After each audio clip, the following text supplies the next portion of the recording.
Sunday. Good evening, everyone. Welcome to another episode of True Story Live. Tonight's topic, Ignite the Light, Firework, which is apropos, obviously, because this is the 4th of July weekend, if that means anything to you. It's the tomorrow, actually, is the day that we celebrate our nation's independence. Of course, some of us believe it has lots of other hidden meaning as well, but we'll leave that there. Either way, for most people, it is a celebration. There'll be fireworks and probably cookouts and long lines of people that drive a short distance to see fireworks and then have to drive a long way to get back. We had Jen's parents over for the weekend, and I had a chance to talk about how much I hate long lines coming back from fireworks. I love fireworks. But usually, I guess it depends on where you are.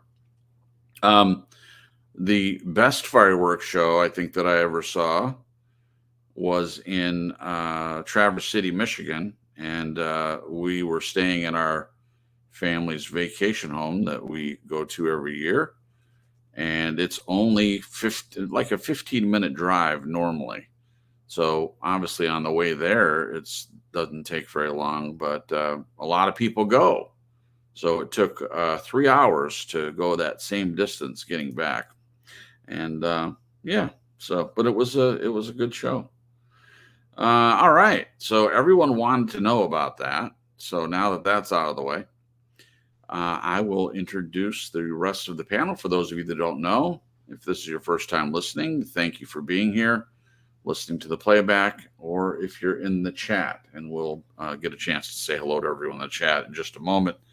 My name is Jason Cripps, and I am the main host of the broadcast, but I get the opportunity, the wonderful opportunity to share the mic with three other lovely people, and we'll start with our newest addition, Marisa. Marisa, say hello to the peoples, and hello to the people, and welcome to True Story Live. Did I just jump over somebody? I'm so sorry. I'm all fired up. Woo!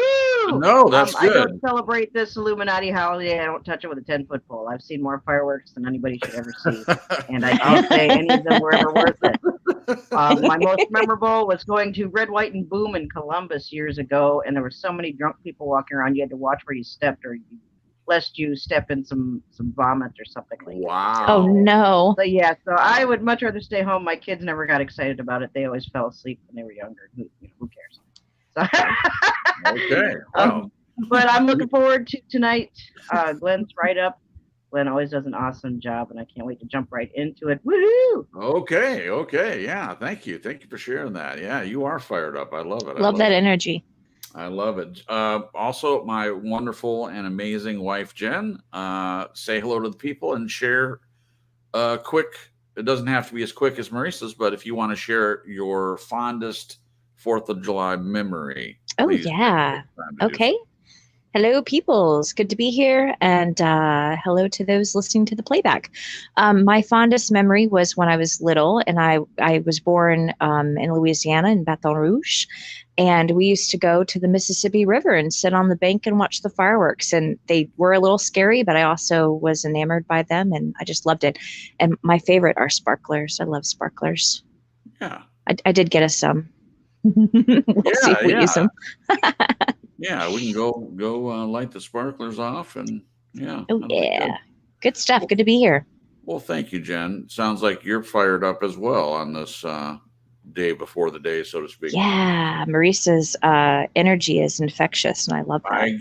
I can tell. Well, that's great. And I'm really excited about our art stuff that we're going to do together. So I'm really geared up. Like, yeah, let's do it.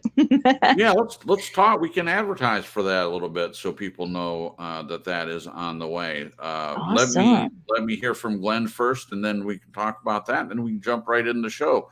So, Glenn from Australia, I would like you to say hello. And I realize that your country probably doesn't celebrate our Independence Day. But do you have anything like that? And if so, what was your fondest memory of that holiday? Yeah, hi. Yeah, we just have Australia Day. It's a bit contentious with the Indigenous situation, but we're trying to Yeah. work it out. We don't. Nobody does anything like American hype. We Right. just wouldn't. We just don't indulge in that kind of stuff. Right. But the best fireworks I've ever seen is in Vancouver, where they have an international competition. So it just happened that Sandra and I were visiting her relatives one time, and they said, "Oh, the fireworks are on. Let's walk down to the harbour." So we Oh, did, and it was amazing. yeah, great. Very Great. cool. Cool. Well, thank you. We're glad that you're here, Glenn, and we're looking forward to this wonderful write up. And again, this is an answer from our listener who has some questions and some comments that he would like us to address, which I think is wonderful. And we would like to thank the listener for being willing to share these questions and to be really open and transparent and share his or her life with us, so we get a chance to talk about that and have these discussions. So thank you to the listener, and thank you to Glenn for doing this write up for us as well. All right, so we will say hello to the chat. Jen, if you would do the pleasure, just say hello to everyone's there, and we will try to say hello to everyone as they pop in. Awesome. All right. Let me scroll to the top. We have Kellyanne Dean. Hey, Kellyanne. And we've got Nez. And John Don's just popped in and he says, hi, all. Hey, John. And that is it so far. We also have Okay. you and Glenn as well. But yeah, we'll say hi to more people that pop in for sure. We knew this was possible. Anytime we do a broadcast on a holiday weekend here in the States, I'm sure a lot of people are spending time with their family, which I completely understand. And but we still wanted to do the broadcast, especially since Glenn worked so hard on the write up, and also because the listener had wanted us to address some things, and so here we are. Regardless, so we will jump right into it. But first, if you, Jen, or Marisa would like to talk about the upcoming event, go ahead. I'll let Marisa take it away. All right, Marisa. Okay. Well, I believe, is it this coming Friday that our own Jen will be joining me live in Nez Studios. We're going to do an art stream together, and that means I'm going to do a StreamYard, and she'll be the only one up on panel with me. And the screen will be so everybody there can see not just me having fun with my art, but Jen will be having fun with her art as well. There could be a little music, a little bit singing. There could be some prayer requests. There could be all kinds of fun going on up in Nez Studios. So be sure to ring my bell, Nez Lover, and you will catch that on Friday, probably about 10 p.m. Eastern Standard Time. I will do a promo about the middle of the week to remind everybody. Jen, what are you going to do? Have you got any ideas? I have a couple of ideas, but I'm still weeding through them to find out which one I want to do. All right, I'm looking forward to seeing what that is. Well, I Me too. I gotta tell you, I'm very excited because Jen is very talented, and I stopped in Nez's channel night before last? Last night? Oh, okay, night before last, yeah. It might have been last. What night was it, Nez? Was it last night or the night before? I can't remember. It was Friday night. Friday And Friday night is the night I did this. There you go. See, there it is. From Harry and David that had dried fruit in it. And I'm like, well, look, I didn't have my canvases yet, so we did this. Okay, so that is beautiful. And so I got an opportunity to watch her do, I think when I got there, I missed some of the background. There was one of the mountains that she had already put in there. But other than that, I got a chance to see her at work, and it was very entertaining because she had I'm assuming it's a karaoke player of some sort, and she knew most of the words to the song. So I got a chance to see her do art and sing. It was very entertaining, and I enjoyed myself the whole time, and very calming. And in fact, the name of the stream was... What was the name of the stream, Nez?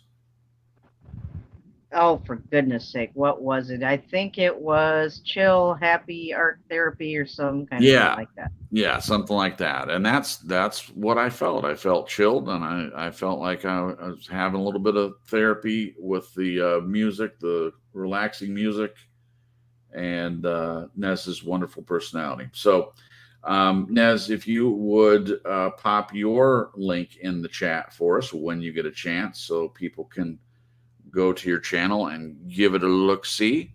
And we will advertise for those of you that don't know, we do have a True Story Live Facebook, and we've updated the pictures on that, and I plan on starting to use that again. So if you're not friends with me on Facebook, please send me a friend request. I'll be happy to include you in that. I think you can view it without, I'm pretty sure you can view it without being a friend. So if you don't want to do that, it's a group. It's not private. It's a group. It's not private. Thank you, Jen. So you can look for on Facebook True Story Live, and there may be a couple, but if you see the microphone on there, that's the correct one. And we'll try to start putting the links in there again for the upcoming broadcasts. And you may see some new things in there. So please give that a look. All right. So thank you guys for your patience as we get started tonight. Again, tonight's topic is Ignite the Light Firework. And it starts with a quote. Uncertainty is the only certainty there is, and knowing how to live with insecurity is the only security. That quote by Allen Paulos.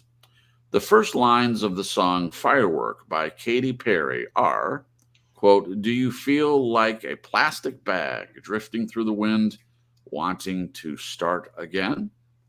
That's tonight's music, and those lines above typify the most recent email exchange between myself and our listener, and the links are in the description, one with lyrics and one without. So give that a look when you get a chance.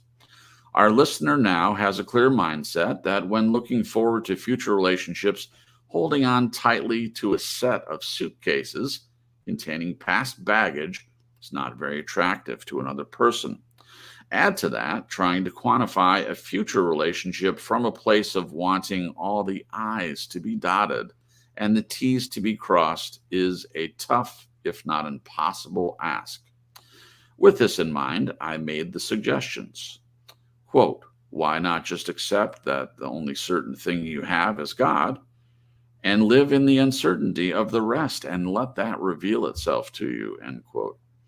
Also, there comes a point where you have to go out and practice relationships to not only discover what makes others tick, but yourself too. What do you think is a prerequisite for happiness and contentment? A willingness to be open to life's uncertainties and unpredictabilities. The majority of tonight's broadcast is asking for ideas and overcoming the barriers to our relationship with self and transposing that into effective relationships with others. A comment has been made that, quote, I feel resentment towards the opposite sex, with the response being, are you sure it is not self-resentment, end quote. Nonetheless, in reading the comment below, it's easy to see how mindsets can form and be most difficult to relinquish when wishing to move forward. Quote, I awoke this morning thinking about what I typed to you. You're right. It's resentment towards self, not the opposite sex. I was thinking about the differences between liberal/conservative type men/women, and you can't really separate the two because everyone has tendencies in either leaning. I see that I get resentful at myself in how I respond to people. I feel a lack in security in my responding to men/women who disagree with me because I have been treated very badly by men/women and in online chats where men/women gang up together and attack my character or try to dig at me to emotionally abuse me in a condescending manner. Rejection was a bit hard to deal with, but I have developed some thick skin. I'm not sure. Maybe there's a lack in understanding men and women. I'm not one to state I know men and women perfectly, but I know I have empathy. Sometimes my empathy can be clouded in partiality if I don't stay sober in trying to listen to men and women and what's behind their emotion when speaking, end quote. Okay, panel and chat. The listener wishes for feedback on this paragraph, please. Time to dig out some of the other questions from our listener. First question. What do you see is the attractive element of yourself in relation to forging relationships with others, including a potential spouse? What would you change or have changed about yourself in relation to forging relationships with others, including a potential spouse? What scale would you use to understand what is attractive? What makes one suitable for a spouse? Obviously, answers to the above questions are age dependent, as are our expectations and understanding of what is important tends to change as we go through the various life phases. With that in mind, do you think there are any of the things we find attractive in ourselves and others that don't change? That is, remain constant as we age? Finally, the questions from our listener regarding intimacy and raw intimacy in relationships. For the men here, what is your definition of intimacy in a relationship? For women here, what is your definition of intimacy in a relationship? Albeit that we are all different, what does raw intimacy look like between the two people? Or is raw intimacy just intimacy with the word raw placed in front of it? I have my answer. I have Sandra's answer. All we need now is the rest of you. Personally, I don't think it's possible to be a firework whilst living in the land of certainty. Give me uncertainty any day, then the color that bursts will always be a surprise. And then a quote. Trust and start walking. We are not alone in the dark. Our path will unfold as we move. Paulo Coelho.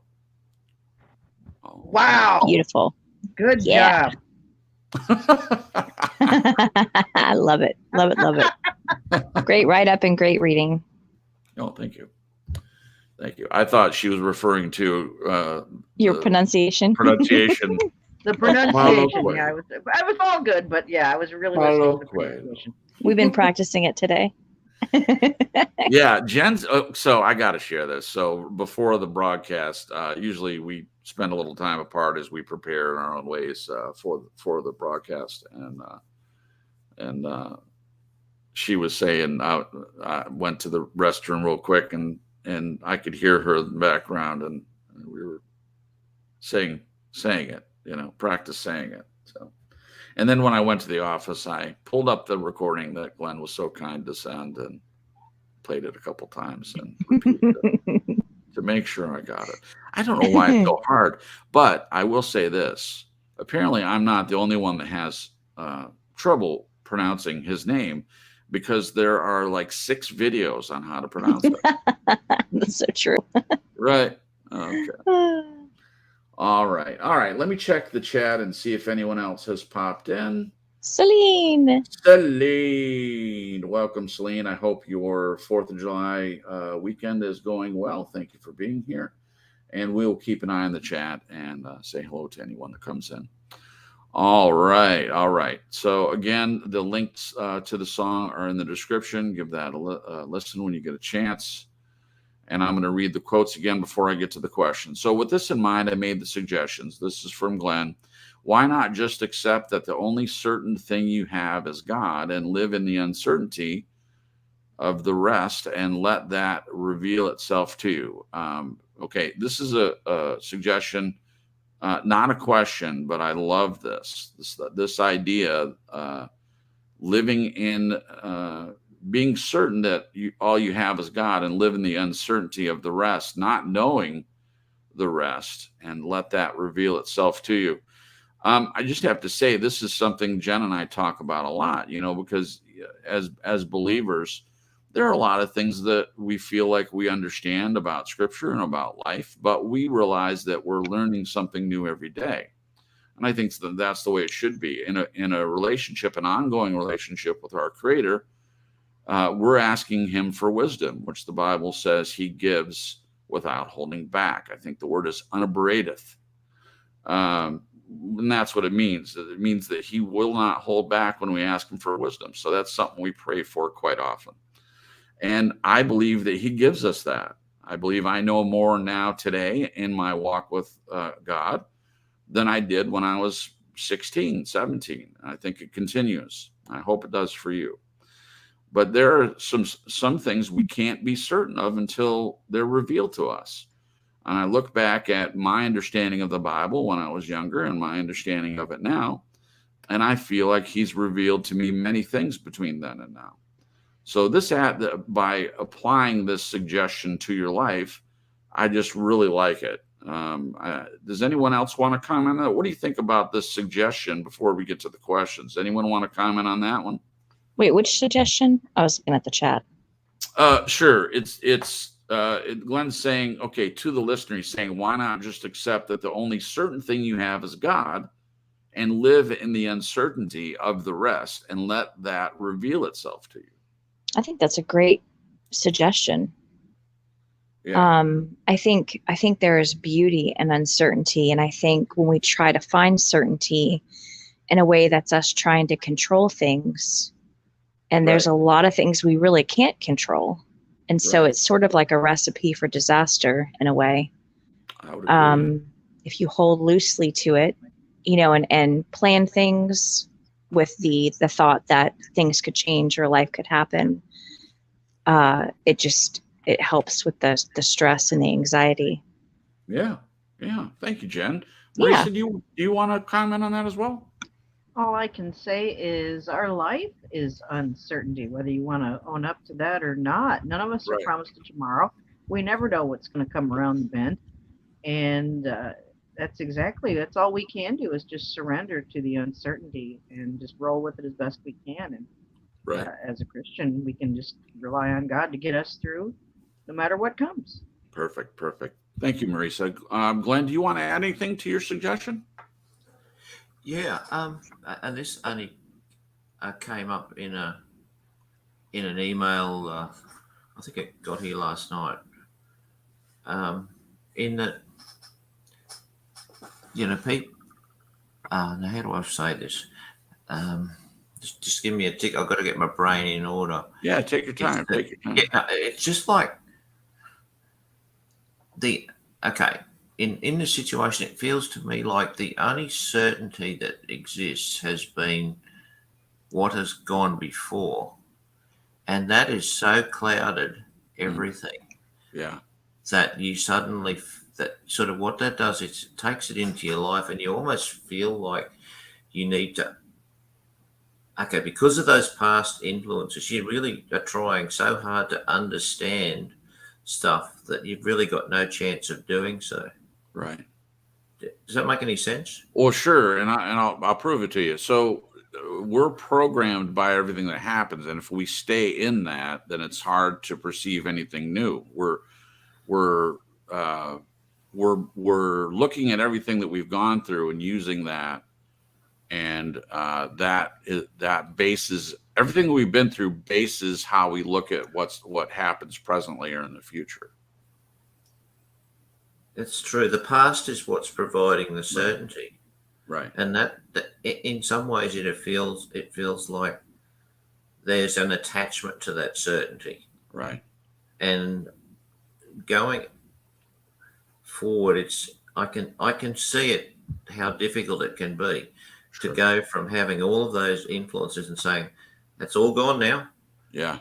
Just going to let whatever come in. That is way more difficult than I ever thought it would be, because everyone deals with this differently. Sure.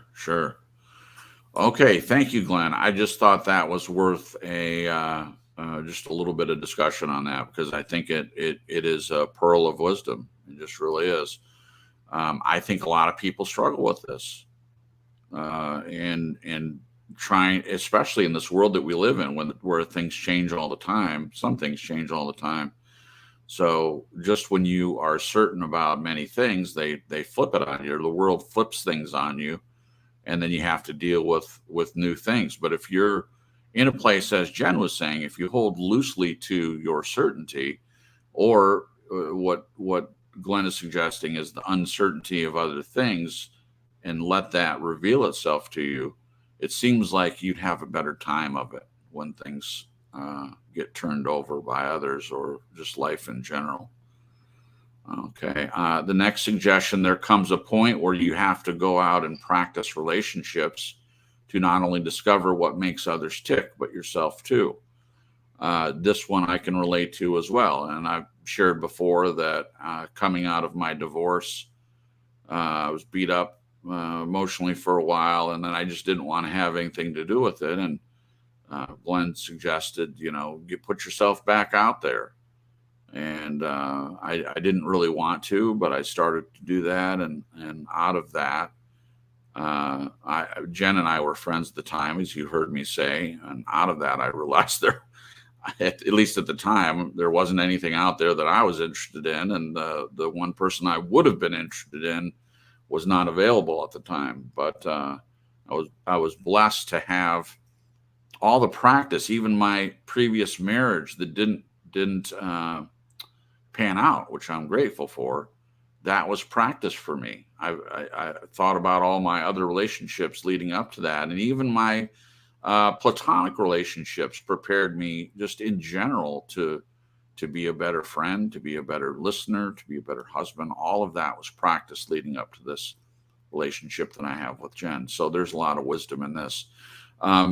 Before we get to the question, does anyone want to make a comment about this suggestion from Glenn? No, but I just want to shout out Okie Grower. Thanks for coming in. Perfect. Okie Grower, welcome. We're glad that you're here again. Good to see you. And please feel free to answer any questions to everyone. Feel free to answer any of the questions in the chat. We're about to get to one in just a moment.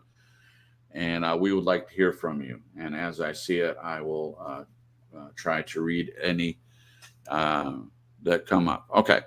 So, Jen, do you want to comment on this suggestion, the idea that, you have to go out there and practice relationships to discover what makes others tick, but yourself also? What do you think of that? Anything? I think that's a great suggestion. There's time to kind of be by yourself and kind of work through things, but there's just such a gift in the practice. You learn things from other people. You learn things through situations and conflict and resolution, and just getting close to people, letting people get close to you. It's scary. It's scary, especially when you've been hurt. Sure. But the people that you come across that are just gems, it's just so worth it. Yeah. And the lessons that you learn, like even the girls I nanny, I learned so much from them. And that's just amazing to me. I think sometimes we can walk around thinking that we have a lot to teach other people, and then we get surprised at how much we learn from them. It's, hopefully it's a two-way street. Wow, Jen, that's a really good point. You'll have to play this back and listen to that and remember what you just said. That's really, really good. Yeah. Thank you guys for humoring me on that. Glenn, did you want to comment on this, the second suggestion? You have anything you want to add? Nothing other than like I said in the previous comment, that just breaking the ice and going out to practice. Yeah. It can be extremely difficult to mindset. Yeah. Like I had the comment made to me as part of that email which shocked me somewhat, which was, I don't really understand what a healthy relationship looks like. And when I read that, I sort of went, what? I took that for granted that people would know that. Oh no! It's in no way is it a criticism, but it is something that took me back, because I thought surely this is just obvious. but it may not be Oh, just no. obvious at all. So I'd like to hear what you guys think about that, because it certainly, you can understand, like, okay, we do all these shows, and there's so much interplay here and interchange of ideas, but it's always with that idea of functionality in your life and in your relationships. But to have someone say, I don't really understand that, Right. it it's confronting. I found it confronting to think, my goodness, well, how this is this is way difficult. Yeah. Even to understand that is difficult. Yeah. Yes. Yes. I think Well, too. Oh, I was just going to say before you comment, Jen, we could do a whole broadcast on this. The yeah. idea that it seems like people don't understand what a healthy relationship actually is. Go ahead, Jen. Yeah, excuse I me, was Chris. I was just, just going to say one thing. That was my response back. I just wrote an email about 10 minutes before I came on for the show. Said exactly that. Maybe this is, we need to do a show on this. What is Yes. a healthy relationship? I mean, it just sticks it right in your face. yeah. Yes. I would be very interested in that. But so for now, we'll just comment on it briefly and I'll get to the first question. Go ahead, Jen, with your comment. Yeah, I was going to say, there's a lot of great books on these types of situations and things, but it's one thing to read a book and it's another thing to go in and practice it. Like when it comes to boundaries and dealing with my own ego and turning from a person whose identity was found in how people reacted to me, how they, um, what they thought of me, how they saw me, all of those things, and then switching it and actually being more firm, having more of a firm foundation in who I am, despite what other people think of me. It's been a huge journey and I'm still in the middle of it, but Right. it's been such a valuable asset to be able to walk that journey in the midst of the relationships where I was hurt before and when I was dealing with that other side of it. Right. Because there's something about practicing it that it's like going to the gym, like you could either read a book about working out or you could actually go to the gym and actually learn how to work out, Yeah. Yeah. So it's a big difference. Good point, Jen. I would agree with you. I've read before I was ever in. Well, I had girlfriends and stuff, but I'm talking about a serious relationship. I read lots of books on the topic. I wanted to be as prepared as I could possibly be. Books on love, books on how to be a good boyfriend, husband. How to what is a healthy relationship? What does that look like? And also watching other people in relationships. And you guys have heard me say there haven't been too many. I always say that my dad's parents were the closest example that I was able to see of what I considered to be a pretty good marriage, pretty healthy marriage. It certainly was long lasting. I mean, they were married for 75 years before both of them died. So that's a long time to be married someone. And even my mom's parents, uh, I wouldn't say that they had the most healthy marriage, but they were married for a long time as well, some 65 years between the two of them before my grandfather passed on, and then my grandma lived another 15 years after that. So you see these examples, and I agree with what Jen's saying. It is like going to the gym, and it's like until you can read books on weightlifting and how to eat healthy and all that, and you can have some good information, but it's not until you get into it, get into eating right and get into working out. And, that's a pretty good analogy. Marisa, what do you think about it? I mean, we're going to do a broadcast about it, so I don't want to spend too much time on this, but do you think people know what a healthy relationship is? What do you think about that? I think we learn what we live as we grow up. And if we didn't come from a healthy family dynamic, then we're kind of already screwed when it comes to us going out in the world and pursuing our own relationships. We have set expectations, we have misinformation where we think just Yep. the way that mom and dad or grandma and grandpa got along. Well, that just means that that's normal, especially if they were fighting and arguing and toxic. We Right. think that I fell into that thinking, oh, well, they're supposed to argue. Couples Wow. fight all the time. It's perfectly Yeah. natural. And, and it took me a while. You have to go out and do it. You're not going to learn how to do it by staying home, hiding in your home with your, in your Right. fortress of solitude. But it's kind of scary to go out there. But there's a time for everything, and you need to. I think it's important to know what your needs are before you go expecting anybody else to fulfill those needs in a relationship, and even in a healthy way. You've got to know what you want, what your expectations are, what your needs are. Right. So know yourself first. Thank you, Marisa. Thanks, guys. We're going to get to the question, but first I'll read what's on the screen. Okie Grower 75 said, that's the wrong one.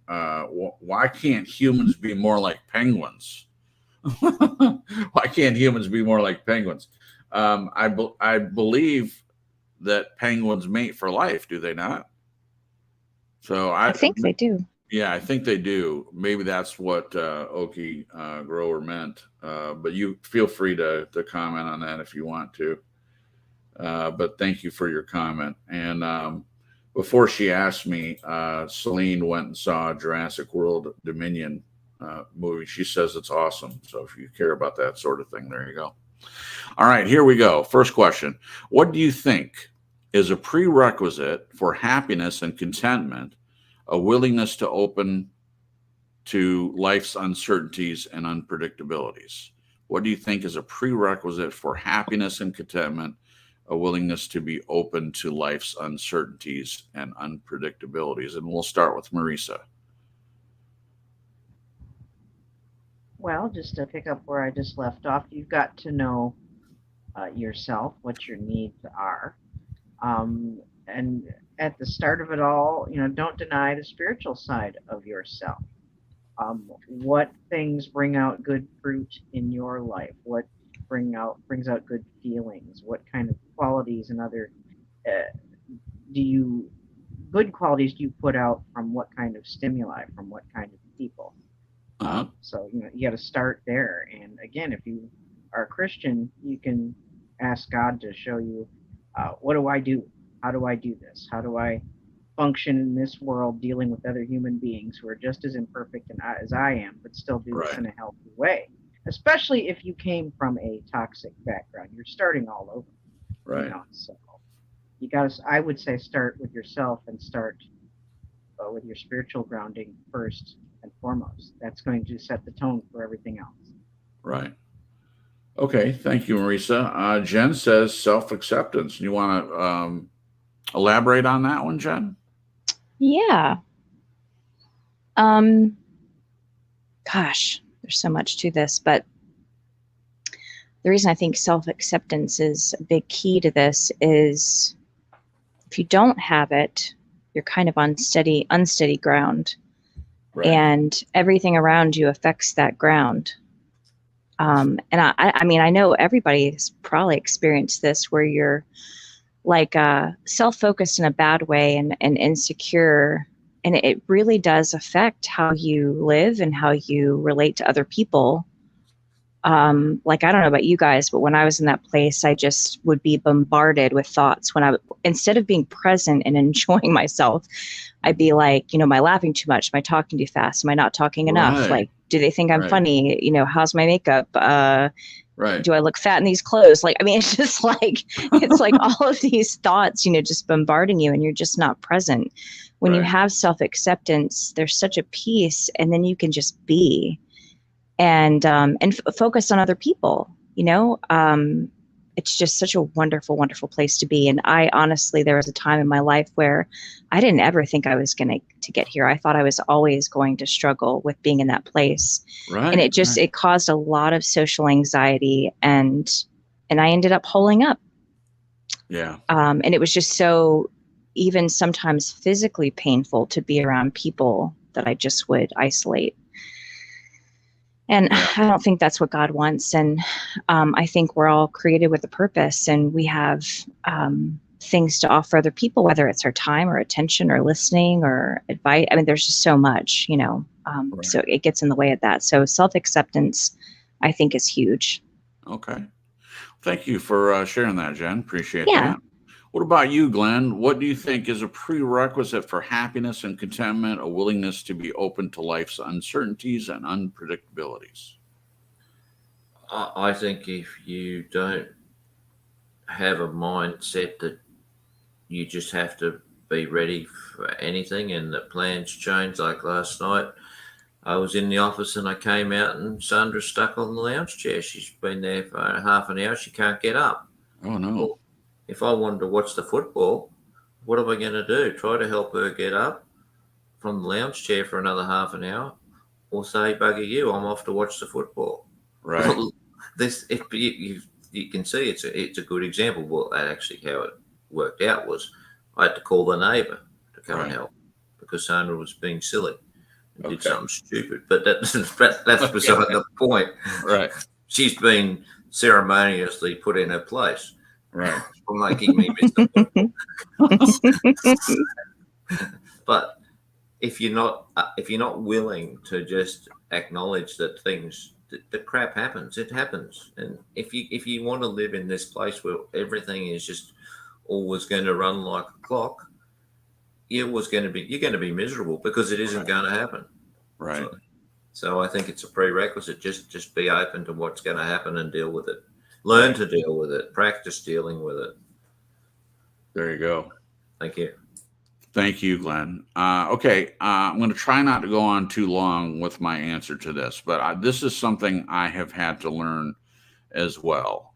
Growing up, there were a lot of things that I enjoyed doing, and my parents were, they did allow me to do some things I enjoyed doing, like going swimming or, playing outside and things like that. But I would get fixated on something, and a lot of times they'd say, "Oh yeah, maybe we can go do such and such." I've told the story before, but this kind of tells the tale on what I'm about to say, and that is that I loved going to the local water slide. It was one of my favorite things, and it was a Saturday, and I'd ask my mom early in the morning, "Hey, can we go to the water slide? Shannon and our friends, and can we go to the water slide?" Something that we had done before. And she said, maybe. The first time she said maybe. And then I waited a little while and I asked her again, and she said, yeah, we might be able to do that. Okay. Now she didn't give me a definite yes, but I felt like that was enough to give me the idea that this would happen. To shorten the story, every couple of hours, it was getting later, I would ask her. And then finally she would get upset with me. She was on the phone with one of her friends for hours and hours. And, I'm thinking anytime. I even went and put my bathing suit on and, thinking, hey, we're about to do this thing. And then she said that, if you ask me one more time, we're not going to go. She was obviously frustrated. She was having a conversation with a friend on the phone, and it was frustrating her that I kept asking if we were going to the water slide. So here's the point. At an early age, I had this setup, this programming that what I wanted to do, if I planned something, a lot of times it wasn't going to happen. And I was frustrated by that. And as an adult, for a while, I demanded that other people, if they wanted me to do something, it had to be planned. It had to be planned. They had to schedule it. If they wanted something from me, it had to be scheduled. I couldn't do the thing where someone just calls me and says, "Hey, can you come help me move this furniture?" I would say, "Nope, it wasn't planned." And it frustrated everyone else in my family, but this is what I learned. I learned from it. If other people are going to do that, I'm going to take on this same idea. No, nothing unpredictable, nothing uncertain. I wanted some kind of structure, and it was loony. It was craziness because I lived in a world where things are unpredictable and uncertain, and I still wanted this predictability of certain things, especially doing something for other people. And it was frustrating. It was frustrating for other people, and it was frustrating for me. My sister in particular really irritated her because she would, want me to do something or take the kids somewhere. And sometimes I would agree to do it, if it had to do with doing something with my nieces and my nephew. But pretty much for the most part, my sister knew that if she wanted me to do something. She had something that she wanted me to do that had to be scheduled ahead of time. And there was a little bit of mocking too from my family about that. I know this isn't scheduled, but could you do this? And I would say, no, I can't. Now, this doesn't apply to emergencies. If someone was hurt or, something happened, that didn't apply to that, but just general things that someone else wanted me to do. So I finally started to work on this because I thought it was a little crazy for me to live in this place of expecting everyone else to schedule things with me. I wanted to be more open, and it took me a while to get it down. It started out with someone would ask me to do something spur of the moment, and I was triggered. I felt that old thing, come up in me, this irritation, this annoyance that this wasn't scheduled, it wasn't planned, and I kept practicing it until now. Someone can call me. I might say no still, but someone can, ask me to do something that's not scheduled. I am glad that I have changed this, but I have gotten a freedom. Here's the point. I've gotten a freedom by learning how to accept that things are unpredictable. There are uncertainties in life, and I try to roll with it. And that has made a huge change for me. So in relationships and in life, this is a good idea to get to the place where you're more comfortable with being unpredictable. Everybody had good suggestions. And in terms of happiness and contentment, I think what Jen said, self-acceptance, really helps in that area. She used some examples of how it, brought her into an isolation and staying at home and things like that. And, I agree that that's not necessarily what God wants from us. He wants us to be with other people. It's the way he made us. It's built into us, I think, not to isolate. And I've spent some time in that too, in a place of isolation and not wanting to be around other people. It doesn't lead to happiness for me, and it doesn't lead to contentment.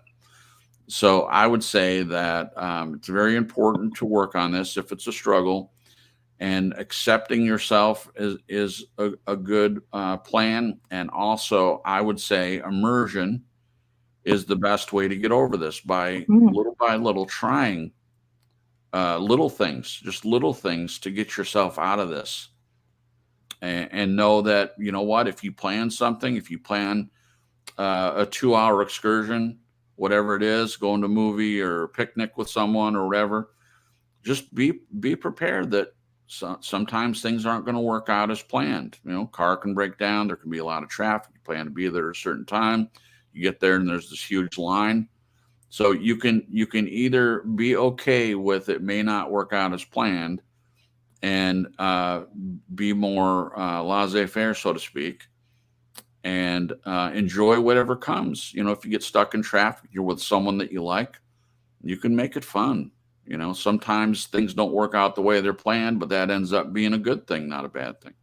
So sorry I tried to go on so long, but there it is. Good stuff. Okie Grower 75 to this answer says faith, which I think is a good answer. Okay. All right. So, okay, a comment has been made. I'll read this again. A comment has been made that the listener says, I feel resentment towards the opposite sex, with the response being, are you sure it is not self-resentment? The listener goes on to say, he agreed with that, and he says, I awoke this morning thinking about what I typed to you. You're right. It's resentment towards self, not the opposite sex. I was thinking about the differences between liberal, conservative type men and women. You can't really separate the two because everyone has tendencies in either leaning. I see that I get resentful at myself and how I respond to people. I feel a lack of security in my responding to men and women who disagree with me, because I've been treated very badly by men and women, and in the online chats where men and women gang up together and attack my character, try to dig at me, to emotionally abuse me in a condescending manner. I understand why that would be annoying to you. Rejection was a bit hard to deal with, but I have developed some thick skin. I'm not sure. Maybe there's a lack of understanding men, women. I'm not one to state I know men, women perfectly, but I know I have empathy. Sometimes my empathy can be clouded in partiality.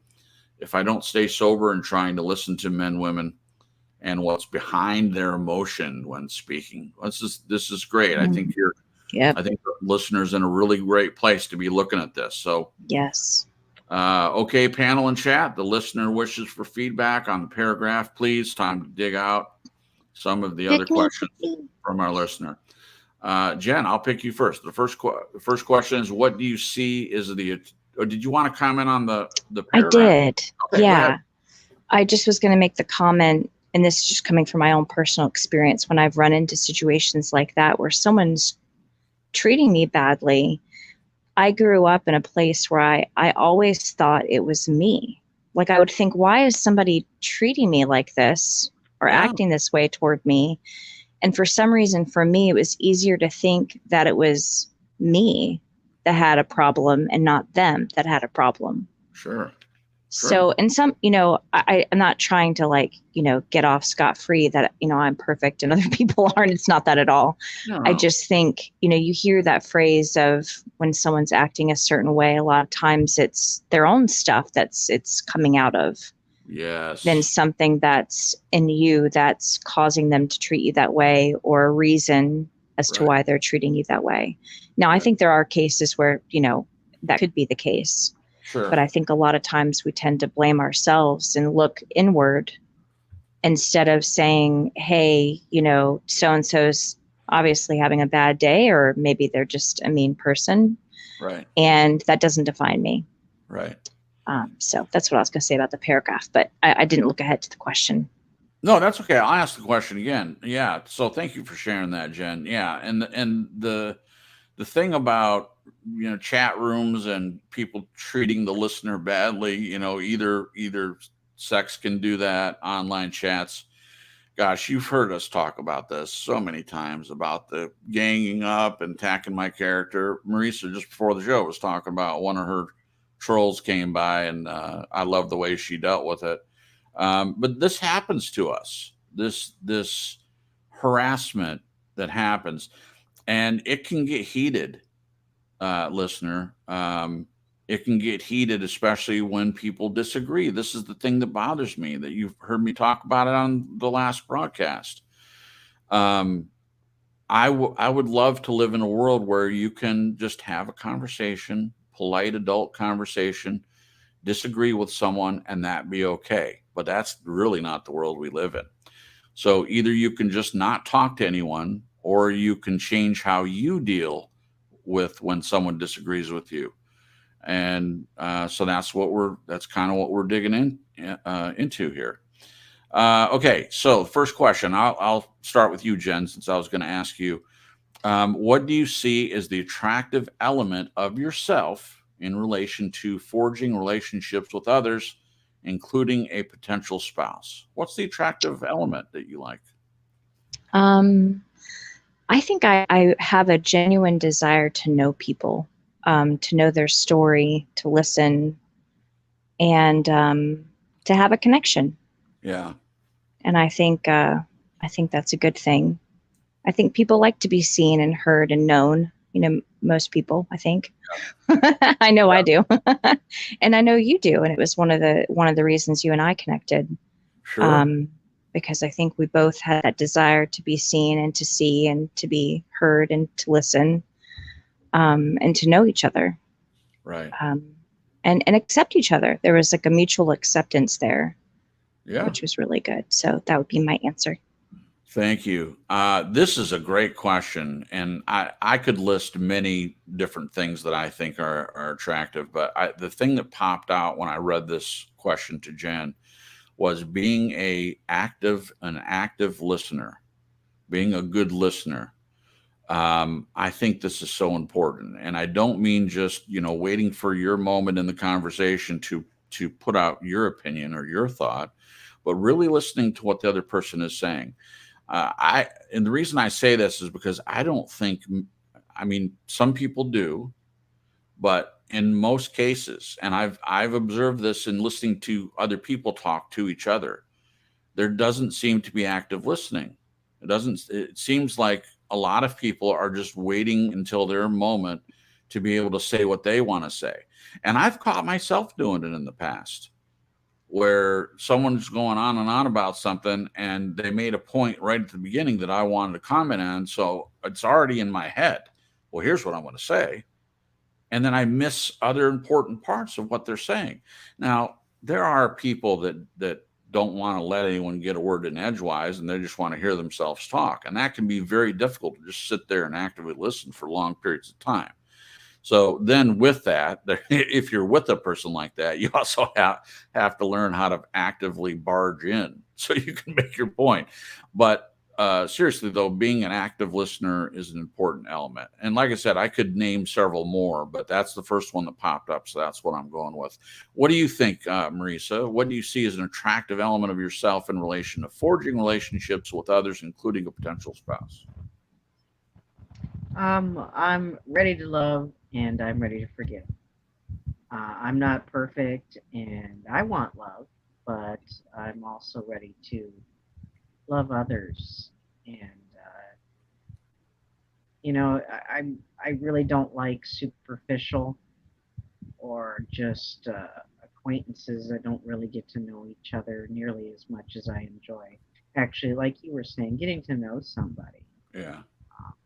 But I want that close community. I want that, and we'll talk about intimacy a little bit later. But I want that. I want that connection. I want the love, and I want to give that love. Yeah. And I'm not perfect, and I want to be forgiven when I mess up. So I can't help but be ready to forgive when anybody else messes up, which is inevitably going to happen. Sure. It's good. Thank you, Marisa. All right, Glenn, you're up. What do you think? Yeah. Okay. Mine's pretty simple. From the first minute, you're going to get an open book. You'll see what you're going to get down the line. And I'm just going to be who I am. And I'm not going to do one thing to try to win you over or amend myself just for the sake of trying to sell myself. Look, what you see is what you get. And I think if some people, maybe a little microcosm, will find that attractive, certainly a lot won't. But hey, you don't need them. You don't need 100 people. The small group works just as well. That's Right. for sure. Right. So that's for me. It's easy. Just be who you are, and and if people don't find it attractive, well, who really cares? Right. Yeah. Ultimately, right. Yeah. And I can honestly say this about you, Glenn. You practice what you preach in this area. You are an open book, and you don't prejudge others, in my opinion. So for those of you that don't know Glenn, I would say that he is an example of how to do that. And I have learned quite a bit from that stance. I'm not saying I'm perfectly there in every area, but I try not to prejudge people. Everyone made some good suggestions, and that's a good one as well. So just if you're listening, put all those together and you're well on your way. Okie Grower 75 says, imagine life without surprises, good and bad. I'd be okay with that. Well, thank you for that comment. Okie Grower, you're going to get a lot of attention. there's not many people actually in the chat tonight, so anything you say that is pertinent to what we're talking about is likely going to get talked about. So feel free. There you go. Okay. Next question. What would you change or have changed about yourself in relation to forging relationships with others, including a potential spouse? So what would you change or have changed about yourself in relation to forging relationships with others, including a potential spouse? And we'll start with Marisa this time. I would, and I have changed to some degree, still working on it. We're all works in progress. Sure. But I'm one to just have my heart on my sleeve, and Scripture tells us to guard our heart. And I've not been so good about that. Okay. most of my life, and I've run into some rough patches and some Sure. toxic people who really didn't care, and so I was the fool for going all in emotionally when I really shouldn't have.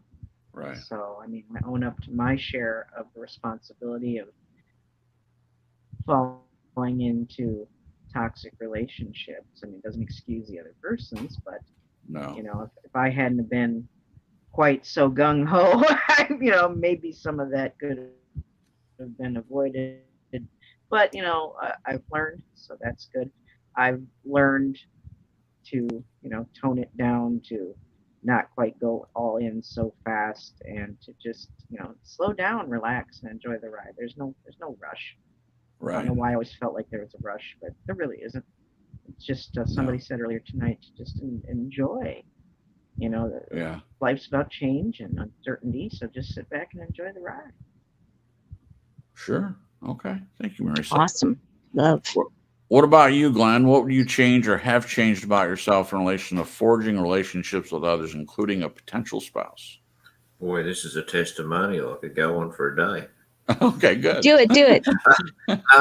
Well, no, you'll get bored. I don't want to emulate Cripps's, expertise in this area. You said in the chat that was a good example. It was a very good example. I said it exactly. I called it as I saw it. Open book. I love it. Huge changes. Absolutely huge. If I think back from the time I entered the first marriage to the second marriage, Yeah. and even within that, absolutely huge. I can list them all. That giving up the need to control situations. Focus. Oh God. Look, you take all the dysfunctional crap that you read about and put it into one package, and that was me. Wow. Really. I mean, I always had a good heart. I've always had a great value system, respect and integrity, all of that stuff. But as an individual personality, I was screwed right up. Wow. Everything I thought was true was false. Yeah. And I had to pull that out and it was excruciating. So the change has been dramatic, but it came with an awful lot of concerted effort and self-evaluation, and to the point, like I think I've said before, I did not like what I found at all. Right. So I could have continued to be this defensive, aggressive person, or I could take the other stance that this was not really doing me any good, and I was living in a world full of stress, and now I don't live with stress. So I see the value of. I'm just thinking that if I was on TSL years ago, oh my goodness, I would have been slagging off the Christians. I would have been doing all this stuff. I would have been judging people, doing all this stuff that I say you should, you don't. I don't do, but sure. I was doing it. So I've learned through the grinder that it doesn't work. Wow. Thank you, Glenn. I appreciate that. Yeah, I'm trying to imagine what that would look like, particularly in, how you would have answered some of the same questions we've asked. And, originally the panel was you were surrounded by quote unquote Christians, and how you would have answered, years ago, how you would have handled that. I would have just said, you're all idiots. It's all garbage. It's just, anyone who thinks like that has got to be absolutely stupid, dumb, brain dead. Like, what on earth? Yeah. That's the mild way what I would have said, but sure. I think, but you can understand it doesn't get me anywhere. It doesn't win friends and influence people if all you're going to do is slave them off.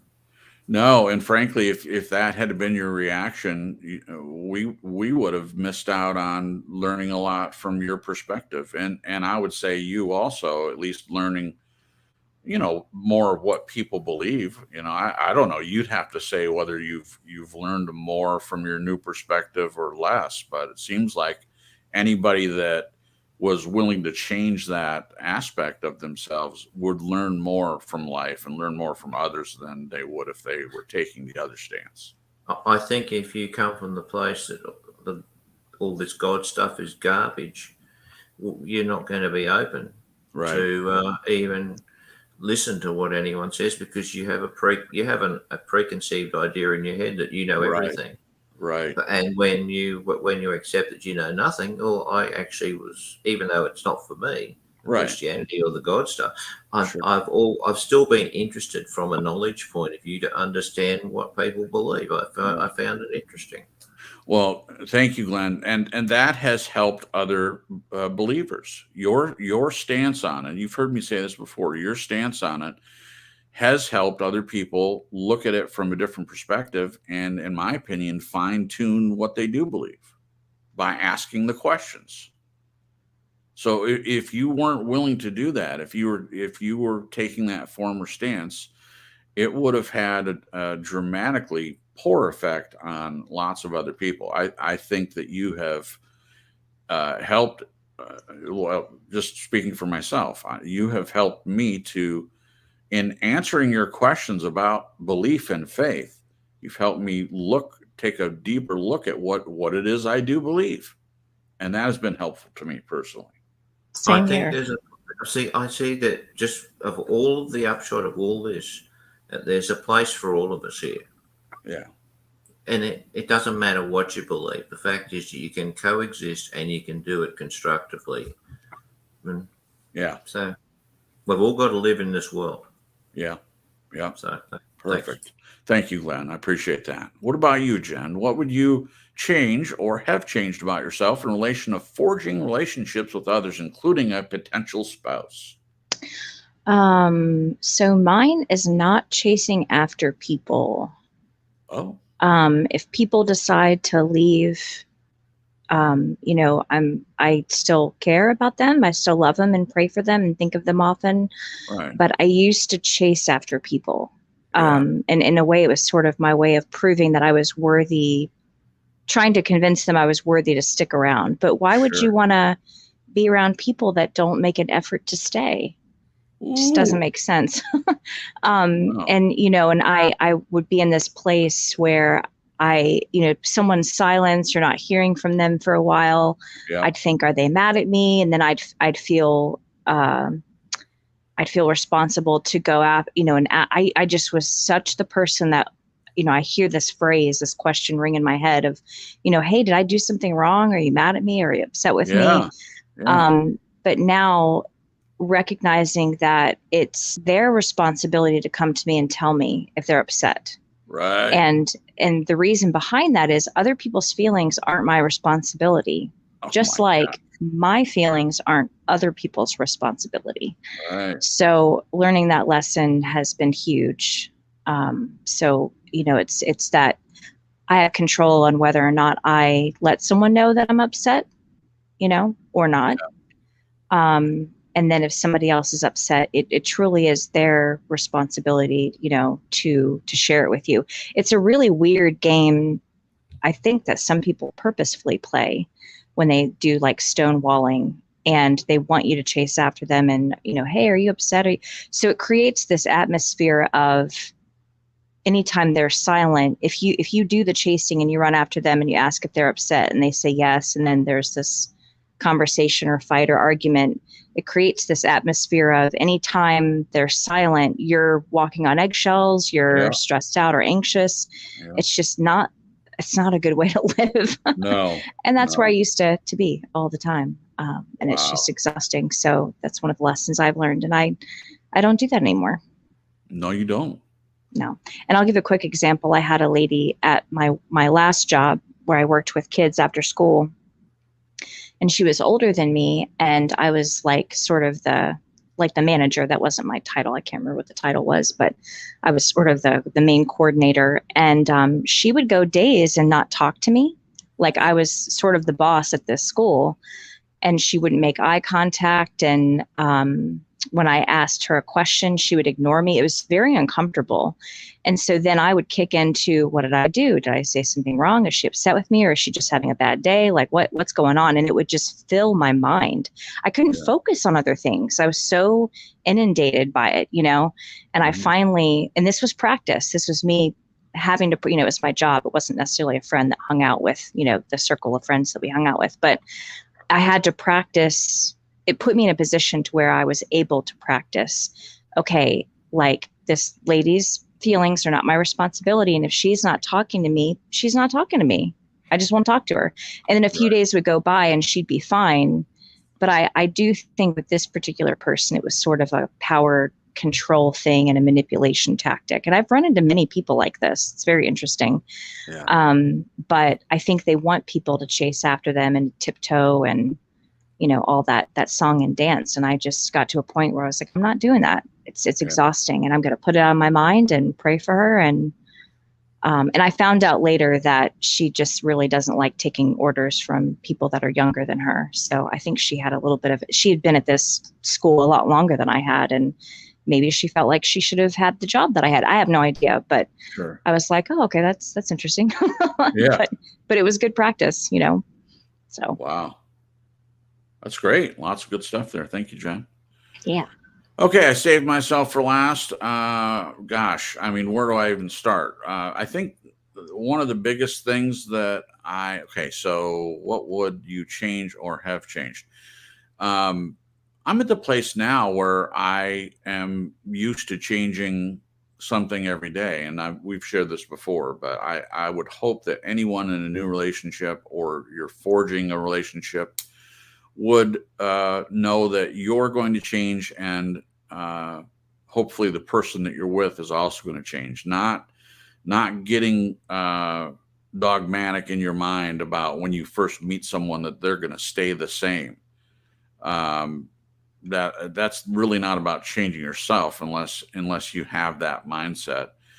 But one of the biggest things I learned from my first marriage to my last marriage, in the first marriage, I still had the attitude of being single in a relationship.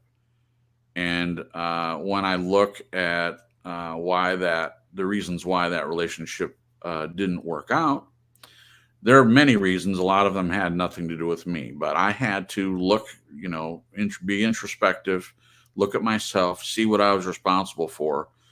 And when I went in that relationship, this is not an excuse, but I had been single for a long time, and I found it hard to make the transition from having been isolated and not having to answer to anyone else, you know, where am I going to go? What am I going to do? And all that.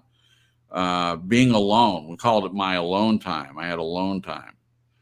And in that marriage, if you could call it that, I didn't have to ask for that a lot, because she spent a lot of time in bed dealing with her own issue, or not dealing with it, as the case may be.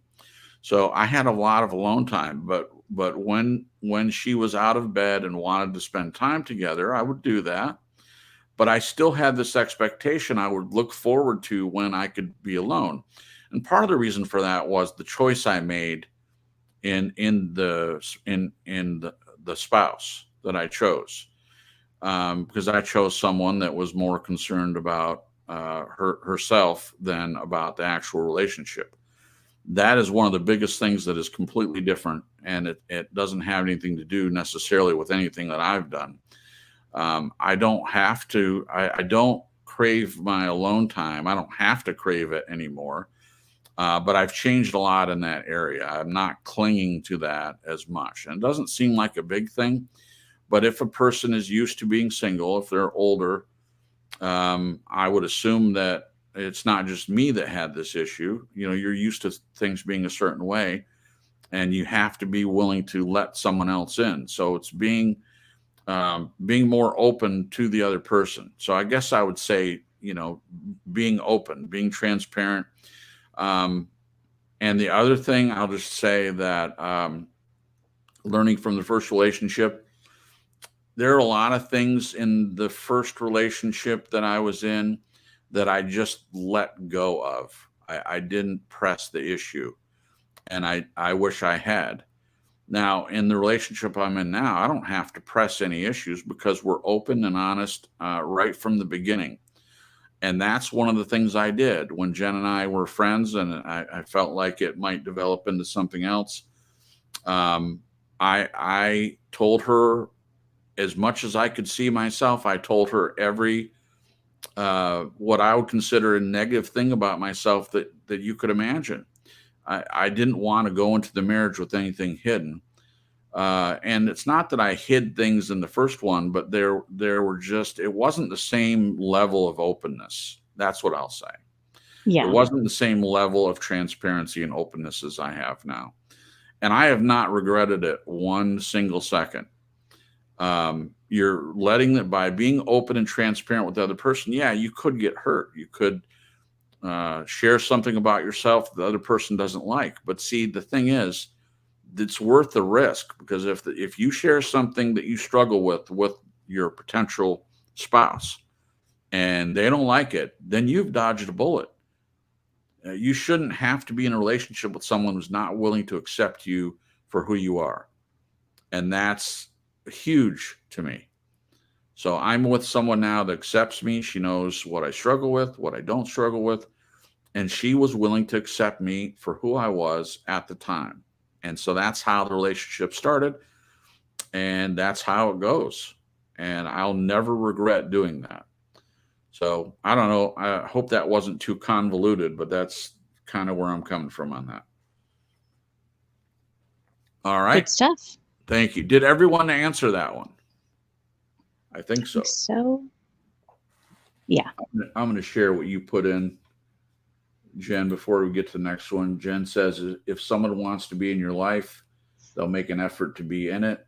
So don't bother reserving a space in your head for someone who doesn't make an effort to stay. I love it. I love it. Frank just popped in. Frank. Hey, Frank. How you doing? He says we have a lot in common. Brother Cripps. Oh, well, good. I appreciate you saying that. We're in good company then. Thank you, Frank. All right. Well, welcome. And share any comments that you like. If you want to answer any questions, I'll put it up here on the board and we'll talk about it. All right. So we got through that one. The next one is, what scale would you use to understand what is attractive? Great question. What makes one suitable for a spouse? So those two questions go together. So what scale would you use to understand what is attractive, and what makes one suitable for a spouse? Jen, you start first on this one, if you don't mind. I would say the scale is love. All boils down to love. Now, I think love can be expressed in a lot of different ways. You know, I know some people aren't lovey-dovey and telling everybody that they care about, I love you, Glenn. But, you know, there are ways that people express love in different ways, being a good listener, pursuing you, whether it's a friendship or a relationship, wanting to be around you, that kind of stuff. And honestly, I think that I think that's a good basis of what would be suitable for a spouse. Someone that wants to be around you, wants to talk to you, and not just that, but how they treat other people. I think, you know, you hear all these stories of, oh, you know, this person, man or woman, you know, really cared about me and paid all this attention to me, and but they treated the wait staff horribly, or their mom or dad, or their siblings or other friends. You know, they gossip or you know, talk behind people's backs. You kind of have to gauge, you know, where the scale is. You know, if it's you know, does someone pick and choose who they love, or are they loving to all people? Right. And respectful. So that would be my answer. Wonderful. Thank you for that. And I would agree that it's incredibly important. We're going to go to Glenn next on this. What do you think, Glenn? What's the scale for what's attractive to you and suitable for a spouse? What makes one suitable for a spouse?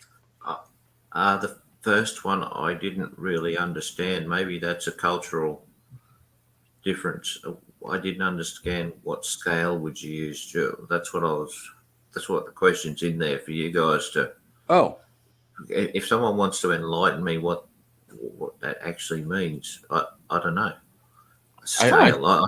I thought 1 to 10, but what? That doesn't make sense. So, what do you think, Jen? What does the listener mean by scale to understand what is Scale. attractive? I honestly don't know. That's kind of why I was coming up with my own interpretation. I think the listener means how do you gauge what's attractive to you?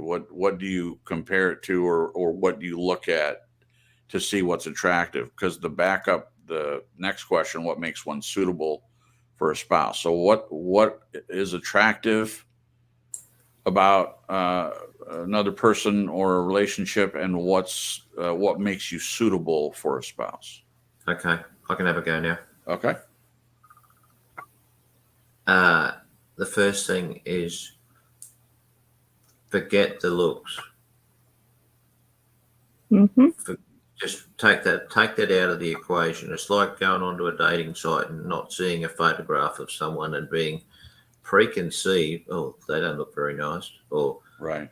they're a plain Jane and I'm a spunky person, or well, they're not good enough, or whatever rationale. So drop the physical side out of it. Look for the value systems and look for the other things, like for me are intelligence, wisdom. I've said this before. All of those things that relate down to the deeper side of the person. I think it's Right. amazing how when you connect on the higher level with someone, that they suddenly look more attractive than they might have done in the first photo. Right. So, Right. And that goes against the grain in the society we live in. I think a lot of things are about looks. I mean, I would be lying if I said that I don't have any of that in me, or I'm looking at someone else's picture. I would say that I don't prejudge, but definitely it's been a long time since I've been on the dating sites. But I would definitely scroll through. When I'm scrolling through, there's two things I looked at. And I didn't just look at what a person looks like. I was looking for someone that was different. I was looking for something in the profile that stood out to me. And then the second time, before Jen and I actually got together, I looked a lot less at their physical and more. So there was a change in me from when I'd done it before. I was looking for that standout comment, something about their profile that made me think, oh, this is an interesting person. So there was a change between my 20s and 40s. I'll just say that. But yeah, that's a good point, Glenn. Marisa, why don't you go next? What scale would you use to understand what's attractive, or what would you compare it to decide what's attractive to you, and what makes one suitable for a spouse? How they treat you. I agree with Glenn. Throw looks out the window. If it's the right chemistry and a right match, the attraction physically will certainly follow. So Right. I agree there. But how they treat you and how you find yourself treating them. Yeah.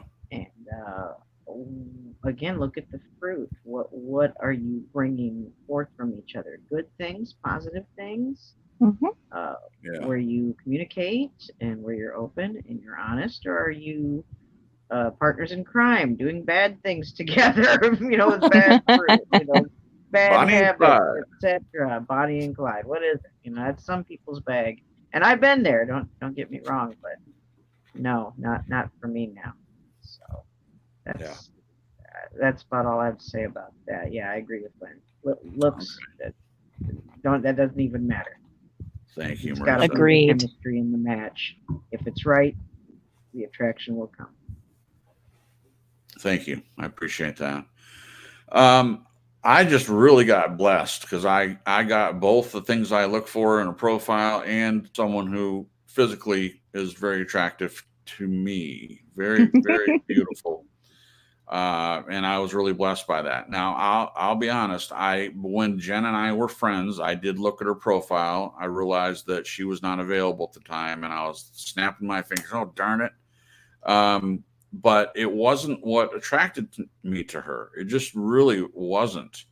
I would honestly say with her profile and the things that I was seeing in that, it wouldn't have mattered to me what she looked like. It really wouldn't have, because I was attractive to her creativity, her intelligence that I could see, her friendliness, her belief. You know, what she believed was very important to me. That may not be important to everyone, but it is and was to me. So those things weighed heavily in the scenario. The other part was just a blessing from God, and I'm glad that. I mean, I think looks are important somewhat to some people. Well, to most people, I would say, but I think people take it way too far. I like Glenn's point, and I agree with Marisa as well. I just got really blessed in that category. But I would say that the few things that I mentioned that I saw in Jennifer are things that are important to me: faith, intelligence, sense of humor. I mean, some of these things, you know, seem like it's what everyone says, but if I can't laugh with someone, if we can't laugh together, it's not that she has to be a comedian or something. It's just laughing at life together, laughing at things that happen. And I laugh more with Jen than I ever have laughed with anyone ever. we laugh about something every day, and it's not laughing at each other. Well, it is laughing at something that everyone says or does, but it's not in a, you know, making fun of them way. It's just in a, hey, this is hilarious that you said this, or it's hilarious that you did this. And it is music. It is music to my soul. I love that Jen has a strong faith, and she believes in something, you know. I think it would be hard. Glenn asked me this question, and I've talked about this before. I'll just touch on it briefly. Glenn asked me if, and I'm paraphrasing what he said, but if you met a woman that had everything that you wanted, but she was an atheist, would you be in a relationship with her? And that was a very confronting question for me. And I thought a lot about it. And my reasons for this I think are good. I mean, it's biblical for one thing, but I just couldn't see myself being able to be in a long-term relationship with someone that believed in nothing, you know, or perhaps just believed in something different than I did. And maybe that means that there's something wrong with me. It means that I'm judging someone else on, and I'm not judging them. They can believe what they want, and I stand behind people's right to believe anything they want to believe in. I used to make the joke, you can believe in green jello if you want to, you know, as your God, whatever. I'm not saying that's the right thing, but I'm saying, you know, yeah, people should believe what they want or believe in nothing, whatever. But if I'm going to be in a relationship with someone, there has to be somewhat of a match. Otherwise, it's going to, if everything else was perfect, in my opinion, it's going to cause problems moving forward. Yeah. Because you're not on the same page of something that to me is very important. That's all. It's not a judgment of them. It's just saying, you know, it is important to me. More important than the way someone looks. Yeah. So there you go. What makes one suitable for a spouse? I mentioned being a good listener, being trustworthy. I trust Jen implicitly. I really do trust her, and I feel like she trusts me. Feeling safe with the person is very important. Communication is also important. There's a huge list to me of what's important. There's a lot there.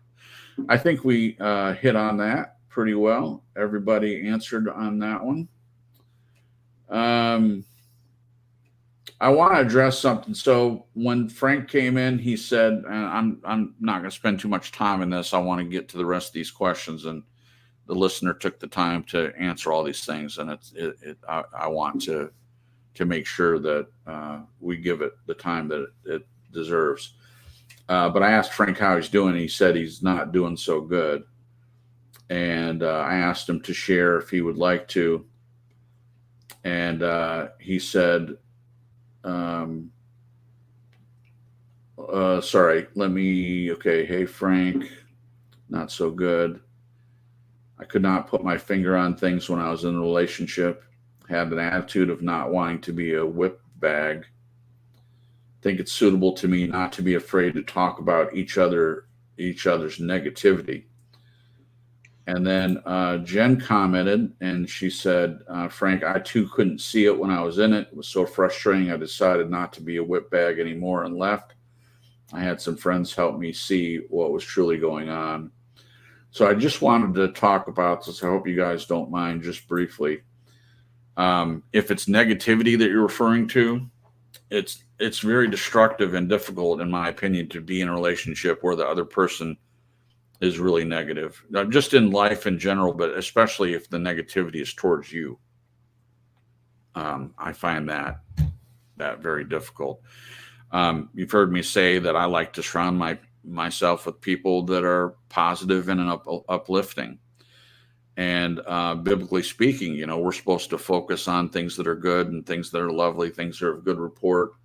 I like that Marisa mentions fruit a lot. I think that's great.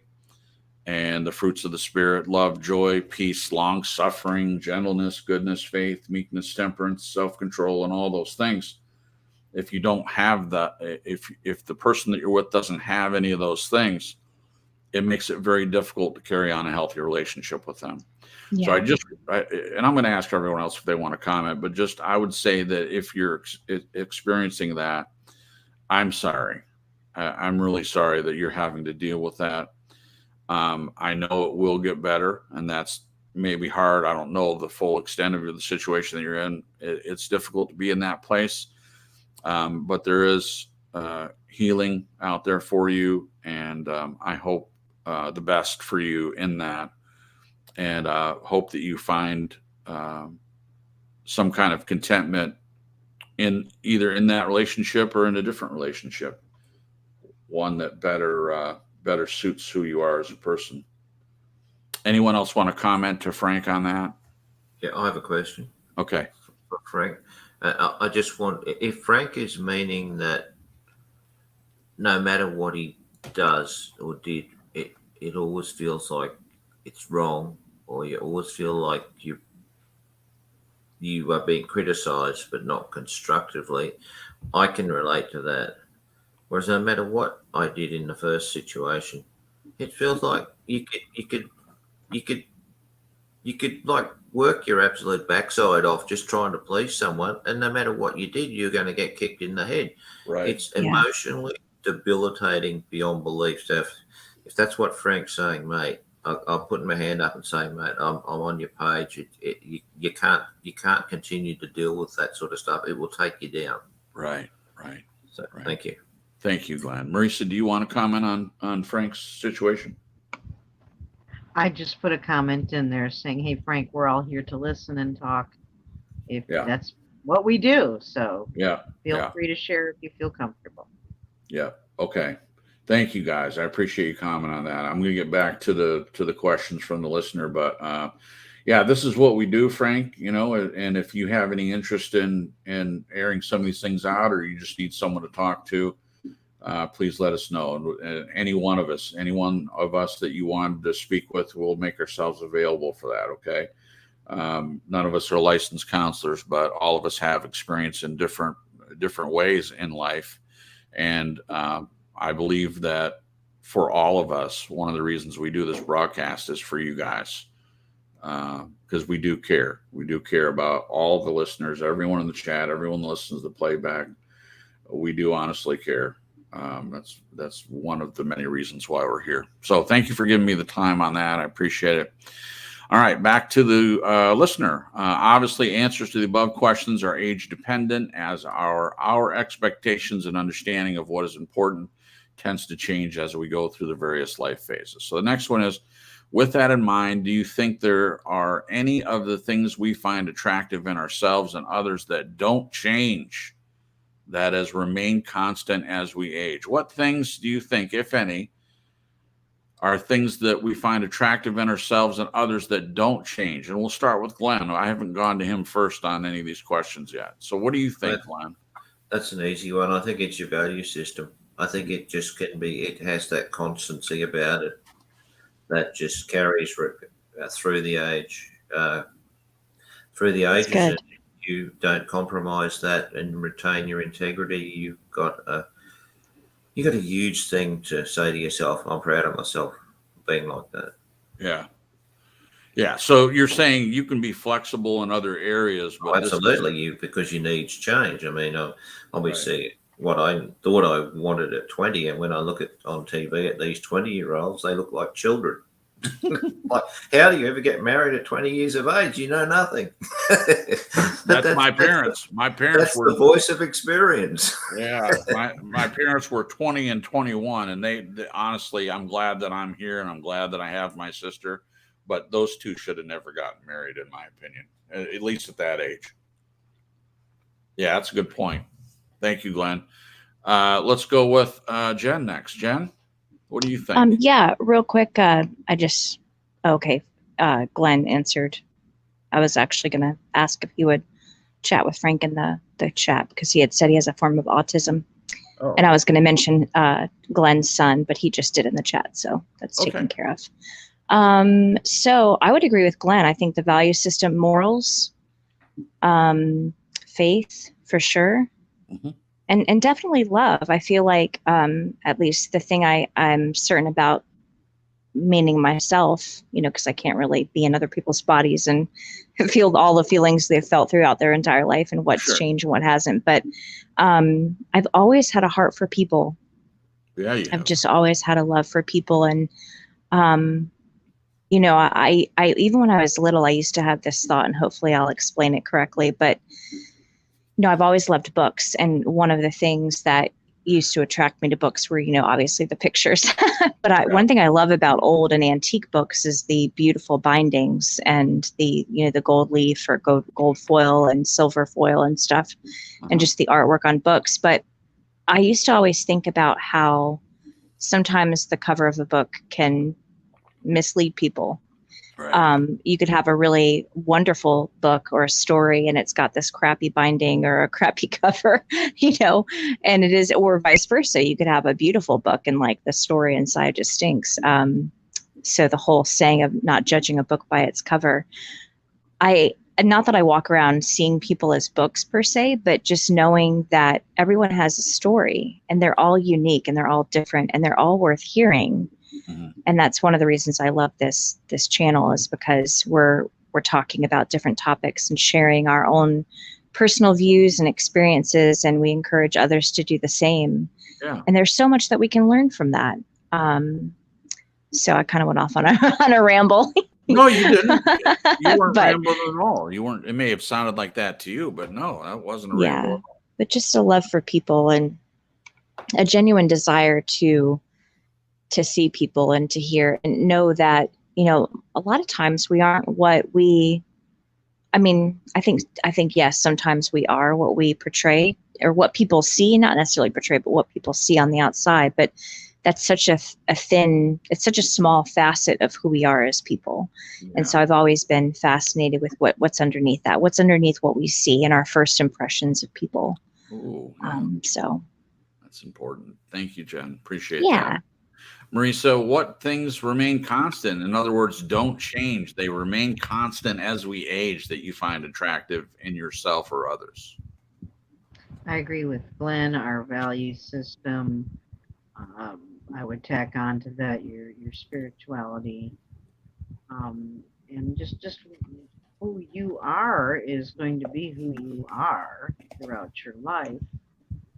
But it's okay to fine tune yourself along the way and learn and grow. Certainly, we're supposed to. But to our core, who we are, like our sense of humor, I think that's another thing that's pretty much stayed constant with me throughout my whole life, and thank God. I need to spend time with people who also have a good sense of humor, not a hateful, hurtful, trollish, harassing, negative, shaming, you name the bad thing kind of sense of humor, but people who actually have a good sense of humor. I like to think I've got a good one, and I certainly always have, always will Yeah. appreciate those around me that have the ability to just laugh at things that are genuinely funny for good reasons. Not bad reasons, good reasons. Right. Right. All right. Thank you, Marisa. Good stuff. Yeah, I don't have any better answer than what everyone else has said. Morals and values are obviously important. I like what Jen said. Love. I like what Marisa said. Good sense of humor. Those are all important. I think, though, our sense of humor may change a little bit. And Marisa wasn't saying that it doesn't change a little bit, but she's saying that she's appreciated that, and that won't change for her. I think that's a good thing to have. And I mentioned it in the other question of laughing, being able to laugh at ourselves and laugh at situations. It's very, very important. Beliefs, Marisa mentioned beliefs. I think that ties in quite a bit with, the values that you hold. I know that some people think that their values aren't attached to their belief or their faith at all, but it's obviously a faith in something. As where do you get the values from? Where did you get what you believe from? Comes from somewhere. So there's something attached to what you think is right and wrong. You're making a value judgment on how you should behave yourself.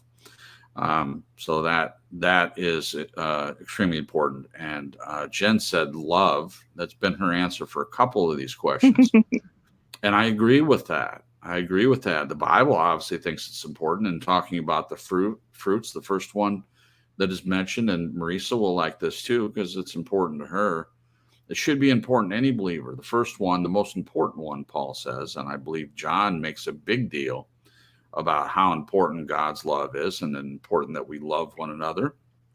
So there seems to be some agreement by the writers in Scripture. I mean, obviously the main writer behind everything is God. If you're a believer, you believe that for sure. But these are people that are writing from their own perspective as well. And they focused on what's the most important thing. The greatest of these is love. How do we know that other people are believers? Well, you love one another. Marisa said, recognize a person's fruits. That's what we see in people. And it's how we know that they're a believer. Love is extremely important to God. The whole story of redemption and reconciliation is based on God's love for us. And hey, you're not a believer. Well, love is still important. It's important that you love the people that you're around and treat them in kindness and love. So right across the board, that's an important one. That quality shouldn't change. That should remain the same. You should always love others. I find that attractive in myself. When I was a kid, I felt like I didn't have any problem loving myself, and not in a self-absorbed way, but I loved who I was. And then, life gets a hold of you a little bit and get beat up. And I think that I forgot how to love myself in a positive way. I had to relearn that. And I feel like I'm in a place now where I have learned to do that. And out of that, I'm able to love others. The commandment is love God with everything and love your neighbors yourself. As I've said before, how are you to do that if you don't love yourself? So I think that's extremely important. And I loved everyone else's answers. Appreciate that. And so I think we've got some good stuff there for that one. Okay, finally, questions from our listener regarding intimacy and raw intimacy in relationships. So for the men, what is your definition of intimacy in a relationship? What is your definition of intimacy in relationship? And I'll go first on this one since I asked Glenn. There's only the two of us here. The women will get their chance in a moment. So that's a great question. Intimacy is physical, emotional, spiritual openness and transparency with the other person, being willing to share everything of who you are with them and being willing to accept everything they are in all of those ways. It's extremely important. You know, it's not just the physical. I mean, a lot of people base they don't even call it intimacy. You can have sex with a person and it not be intimate. We could probably do a whole broadcast about that. Maybe people don't agree with that, but intimacy to me is just being open, making the relationship safe for the other person. That's intimate to me. Communicating on a deep level with the person is intimate. And I won't take up a lot of time with that, but that's a great question. There's a lot to that. Let's see if Glenn has any other different take on that. Glenn, what's your definition of intimacy in a relationship? Okay, I will answer, but another person actually sent me an email on this one, so a guy. So I've got, after I answer, if you don't mind, I'll put their response in. No, that's great. Chat. Okay, that's great. I think it's being 100% all in on each of the three levels that you described. I think I've had people say to me, you know, it's like I'm 99% all in, but it's not the same as being 100. There's always something missing. So I think it's very important that you've got to be all the way or not bother. So, right. I agree with you generally, though. 100% all in. I like it. All right. So the men answered. Go ahead and answer or add the answer from the email that you received, and we'll talk about that as well. Wait, what? He said he got an email from someone. I've got to split it up. It just went over the limit. Hang on. Okay, I've just got to split it up and do it in 2 bits. It was over 200 characters. Sure. While you're doing that, so Frank says intimacy is a luxury as a jewel. Intimacy is a luxury as a jewel. I would agree. It's super important, and it is worth everything. Okay. Okay, Glenn, I'm going to put it on the board here. Glenn says... You need to go back. It's in 2 parts. I see it. Thank you for telling me. Okay. 2 parts. First part, intimacy to me is the acceptance of self and another with trust. Probity. Probably. Probity. Or, oh no. Probity. Okay. Vulnerability to express genuine truth and love with the union of God in heart, mind, and soul. And in that, I don't see no shame, no blame, no game, but worth, value, serenity, something to cherish forever. Beautifully said. Beautiful, beautiful. And Frank said, and have each other's back. Wow. Yes. That's huge. Yeah, if you're not there for the other person, what are you going to do with that? You know? Yeah. Now that I'll just say real briefly, and then we'll get to the women. That's one of the big things. I didn't even think about that, so I'm glad that you brought that up, Frank. In my first marriage, she didn't have my back, and that's the way I felt, and that may have led into the wanting my alone time. I didn't feel like she was in the marriage with me. And I didn't feel supported. Thank you, Jen. No, I didn't feel supported. I have several examples. One of the things was I had a soul-sucking job. Took me a long time. It was during a recession. I was willing to do whatever we needed to do, but I got a job that sucked at my soul. And I was at that job for over a year. And I tried not to complain, but I would complain. And I didn't want her to tell me I could quit, but I didn't get the support that I wanted. Also, there were other things that I tried to do to generate money. And I just asked for her help, suggesting friends and family that might be interested in the business. And she didn't want to talk to anyone or help me in any way. Those are just 2 examples. But it's not just financial. It's spiritually, emotionally. Physically, the gym. Yep. Oh, thank you. Yeah. Not wanting to joined me in working on our physical health didn't have my back. That's a huge point. So thank you for that. Frank adds, give this live chat a thumbs. Okay. Intimacy makes, that's Nez. He says, because you have each other's wings to fly. Yeah, that's helpful. Thank you, Frank. Okay, let's hear from the women. For the women here, what is your definition of intimacy in a relationship? And we'll start with Marisa first this time. Intimacy is complete disclosure, complete honesty, communication that even goes beyond verbal communication, when you are empathic enough to each other's needs to know what they are and just flow with it. When there's that flow, intimacy is the flow. Good. Bruce Lee said, be the water. And I think when you be the water with that special someone in your relationship, right, there's just no greater feeling. You're both in the same flow. That's what intimacy is. And that can be conversational, that can be sexual, that can be your beliefs about political issues. I mean, you name it. If you're on the same page, in the flow, it's the sweetest thing. In the flow. Love it. Love that. Thank you, Marisa. How about you, Jen? What is your definition of intimacy in a relationship?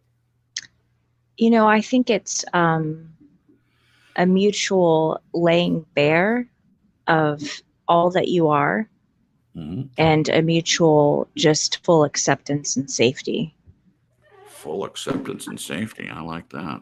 And that's just with everything. I mean, when you think about the hard things that they say, like sex and money are two of the toughest topics within a relationship. So when you've got communication with both of those things, and you're able to share fears or concerns or needs, desires, all of that stuff, and share laughter, share tears, pray together, talk, discuss things, all things. I think all of that is intimacy.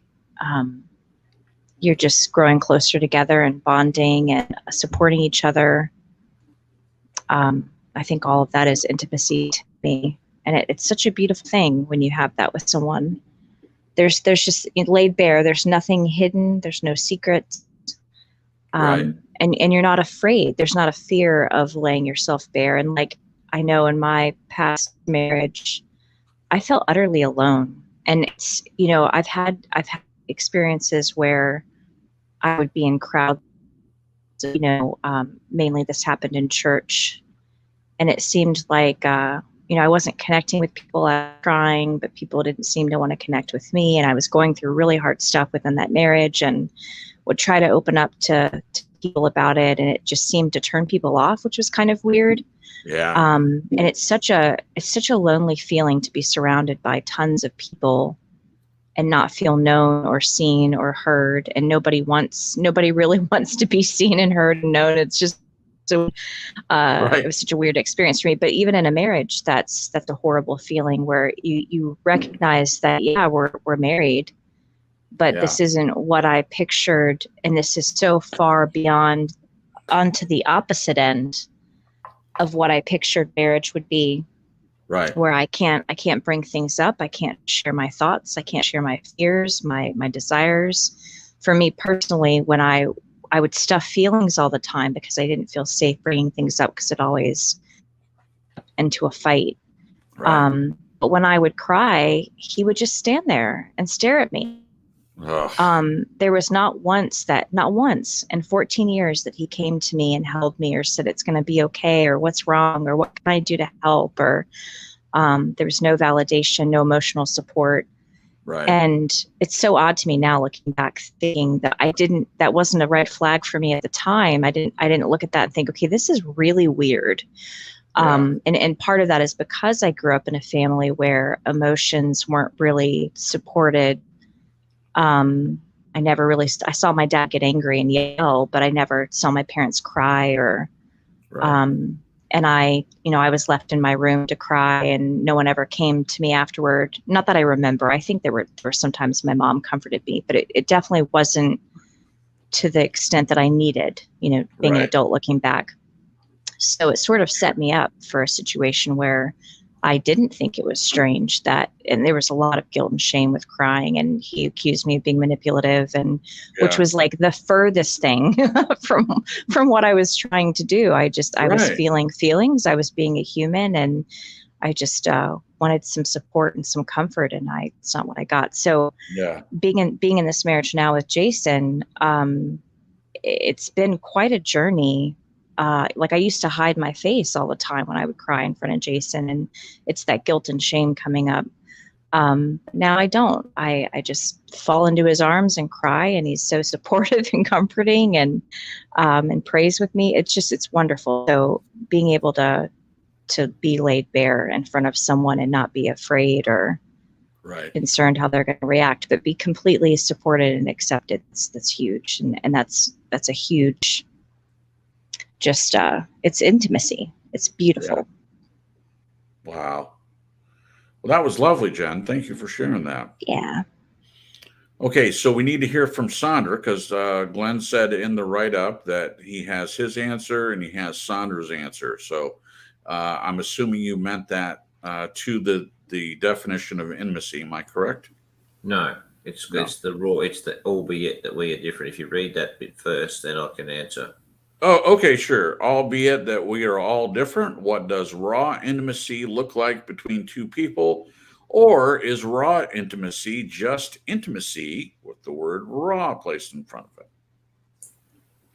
Yeah, right. I wasn't going to say too much, but then Janet came on, and I thought she's going to relate to what I'll lay out here next. Do you want me to read Janet's comment before you go, or? Please do, please. Okay, so I've got it up. She says, oh, I put the wrong one. Okay, so she says, hello to everyone. I cannot think much about this subject because it is not an option. Yet since young, I wanted to be in relationship. It is great. You are teaching and learning this, however. And she goes on to say, we go through these difficult years and looking back, wonder why we are not all in a padded cell. Those two things may or may not be related, but go ahead, Glenn. Yeah, sure. This really puts me on the spot because I'm in a different situation than a lot of people, and in a very similar situation to many others, in that intimacy can get pretty raw. That's for sure. I don't think the raw word's necessary, but I think it can encompass the firework nights, which are pretty good. And and the other end of the scale, which is when I have Sandra, who has a serious disability, and there are often things at the opposite end of the scale where it gets pretty raw, and you've got to get down and clean things up, and it's not related to sex, if you can get my drift. So you go from one end of the scale to the other, and I asked Sandra, I said, if you have an accident and I'm cleaning it up, is that raw intimacy or intimacy to you? And she said, very much so. Oh. But I think it's just not all the good stuff.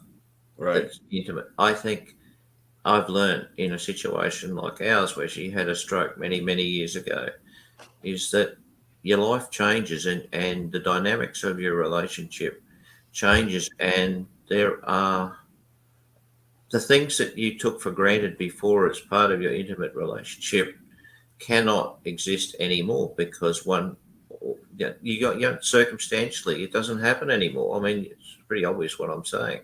Yeah. You have to find a way to deal with it.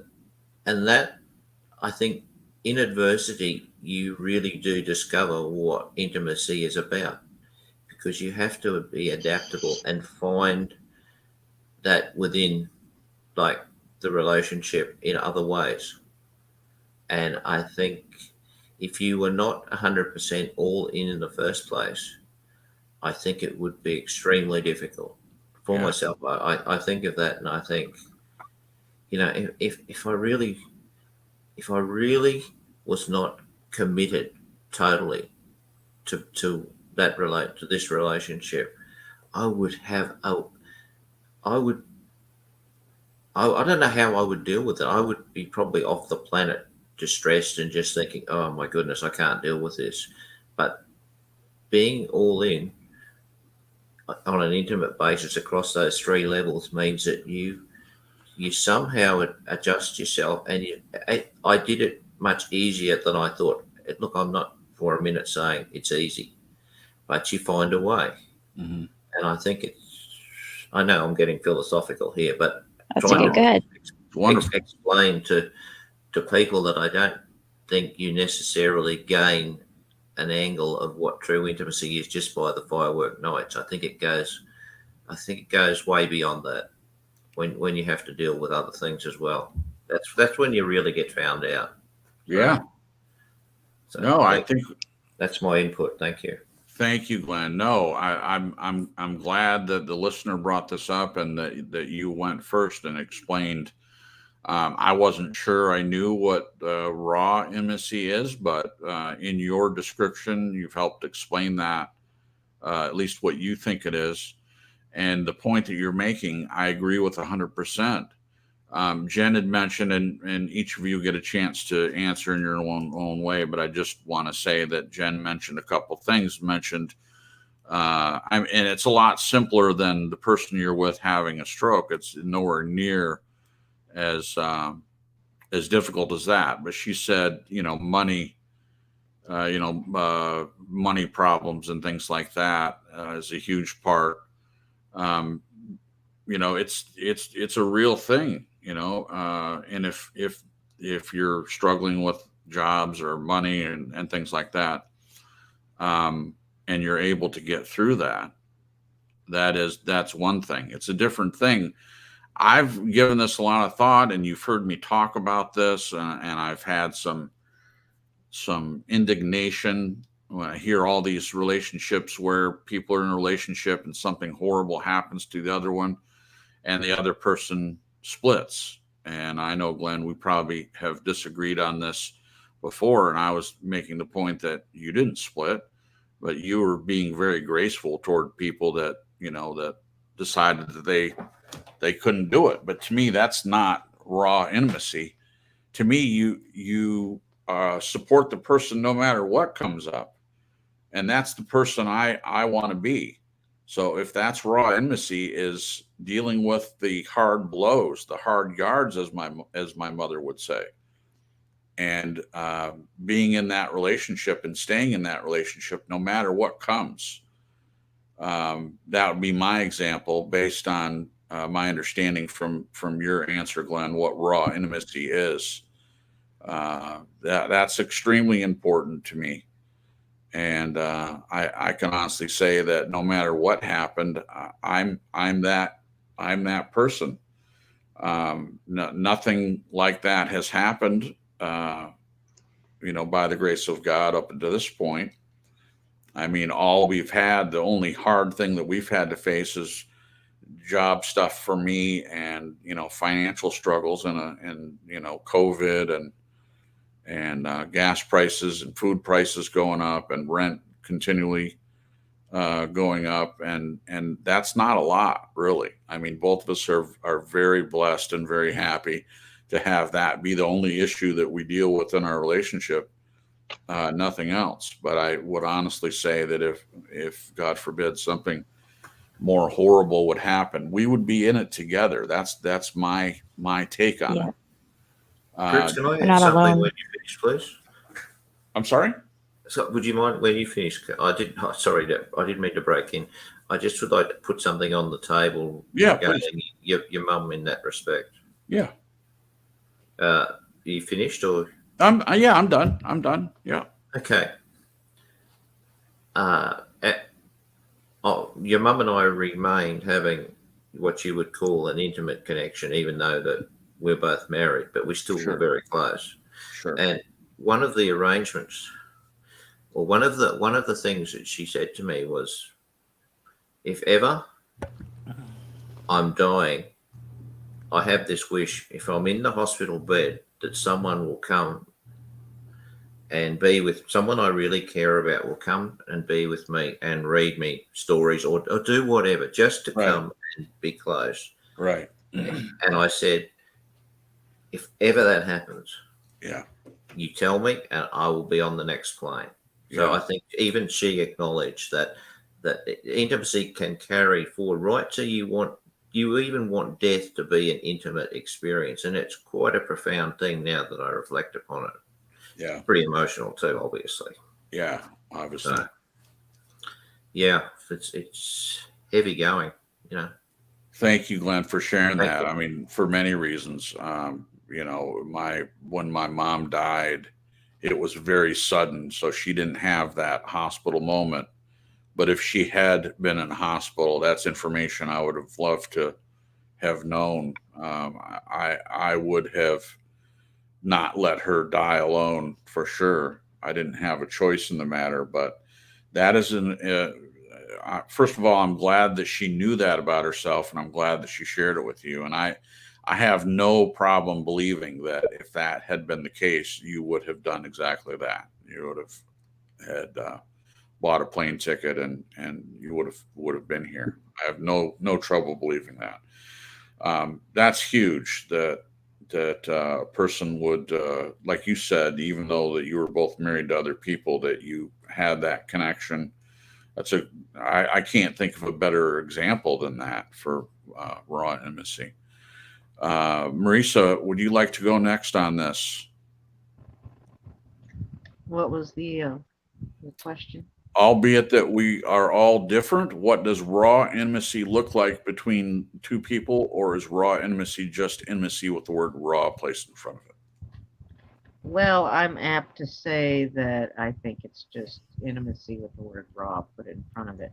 But Okay. when, like the example that Glenn brought up, when you're there at somebody on their deathbed, somebody that you're close to and had a loving relationship with, then I think that's pretty raw. Yeah. So I learned something tonight that kind of cranked up the definition of intimacy just a bit when you put it in that context. Thank you, Glenn. Once again, I learned something from Glenn. Yeah, sure. Thank you, Marisa. Jen, what do you think? Yeah, I was at first thinking that it was just with the word raw in front of it, but Glenn's example kind of put a little bit of a different perspective. Sure. You know, I think the really tragic things that happen in life could maybe bump it up to raw intimacy, you know, because there's the kind of intimacy that's like lovey-dovey or closeness and acceptance and stuff, but there are situations I can think of, like someone on their deathbed or something really tragic happening, like the loss of a child, or something more tragic than the regular life happenings. Yeah. That when you can just completely fall apart in front of someone and you're just at the end of yourself, and you allow them to see that, you know, whether it's you at the end of your life or, you know, a tragic loss, you know, something along those lines. I think that definitely is raw intimacy. Like there's been a couple times that I've wailed in front of you and vice versa. And I do think of that, you know, in the midst of crying, just major pain coming up and out. Yep. And I do think of that as raw. It's just because I think there were many times that I've cried in your arms where I was holding back because I didn't want to scare you. Right. Like, but I do think there were parts of me inside that wanted to scream or wanted to wail or punch something or, you know, because of that pain coming up. And, but I've learned through experience with you and going through things that you are safe enough that it's not going to scare you away. It's not going to make you run. You're a safe person. You're going to be here no matter what rawness comes out of me, you know? Yeah. So that's a beautiful thing. Thank you, Jen. It's a great question, and I'm glad we ended the broadcast on that point. We were ending the broadcast on that question. And I too didn't, as I said, I didn't understand what the difference was, but I feel like I do now, and I'll be thinking about that for a while. The difference between the two.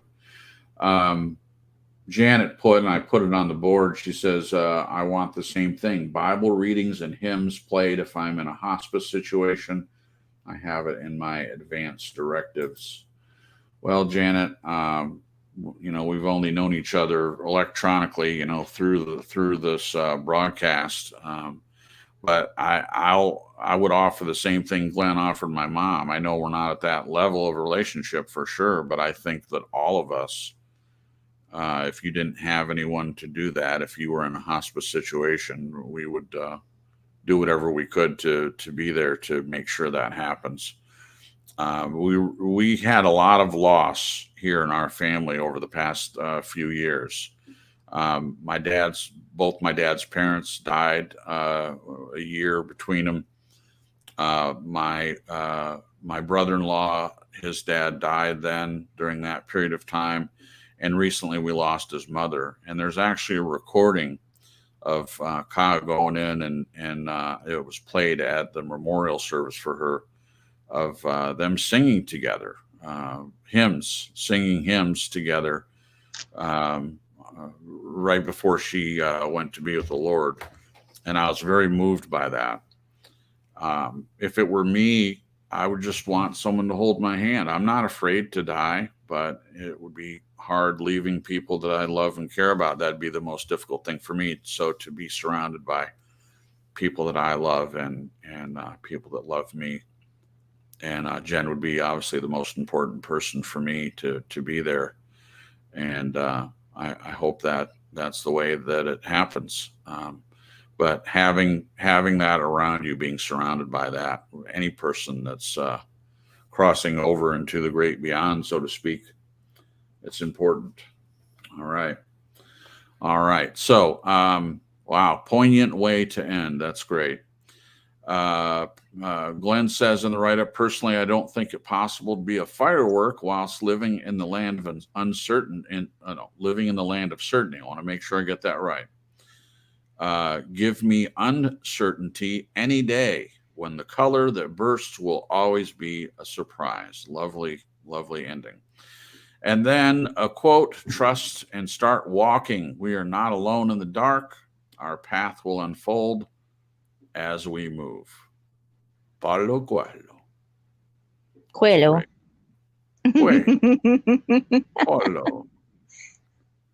Coelho. I've heard it said both ways, by the way. Wow. Yeah, Jan said fireworks going off here. Yeah, they're going off here. They have been for the last, since it got dark about an hour ago here, roughly. It is a celebration of our country's independence. All right, that's it for us, guys. What a wonderful, wonderful broadcast. Thank you, Glenn, for putting that together. Thank you to all of my fellow panel members for your transparent answers. It was very, very touching. And if you're listening to playback, I hope that it was touching for you. I appreciate we didn't have a big crowd in the chat tonight. And I understand that. Like I said, around holidays, sometimes, we go forward with the broadcast anyway. When you're listening to the playback, we would welcome any comments in the description. If you'd like to answer any of the questions that are in the chat, please do. We hope that if you celebrate the 4th of July, we hope that tomorrow is a blessed day and you get to spend it with friends and family as any important day. I hope that that's the way that you spend it. Hello and goodbye to Debbie, who popped in. Hey, Debbie, hope that your Sunday is going well. All right, so we'll say our goodbyes, and I'll ask Marisa to close us off. So I'll go first in saying I appreciate everyone here, and have a good rest of your Sunday. And if you have tomorrow off for the holiday, I hope that you enjoy it. Thank you for letting us be part of your life this weekend, and I wish you all the best moving forward. Thank you for joining us here on True Story Live, and good night and have a great one. Jen, would you like to say goodbye? And if you have any closing comments, please add them. Yeah. Good night, everybody. Hope you have a great evening and day off tomorrow if you're off here in the States.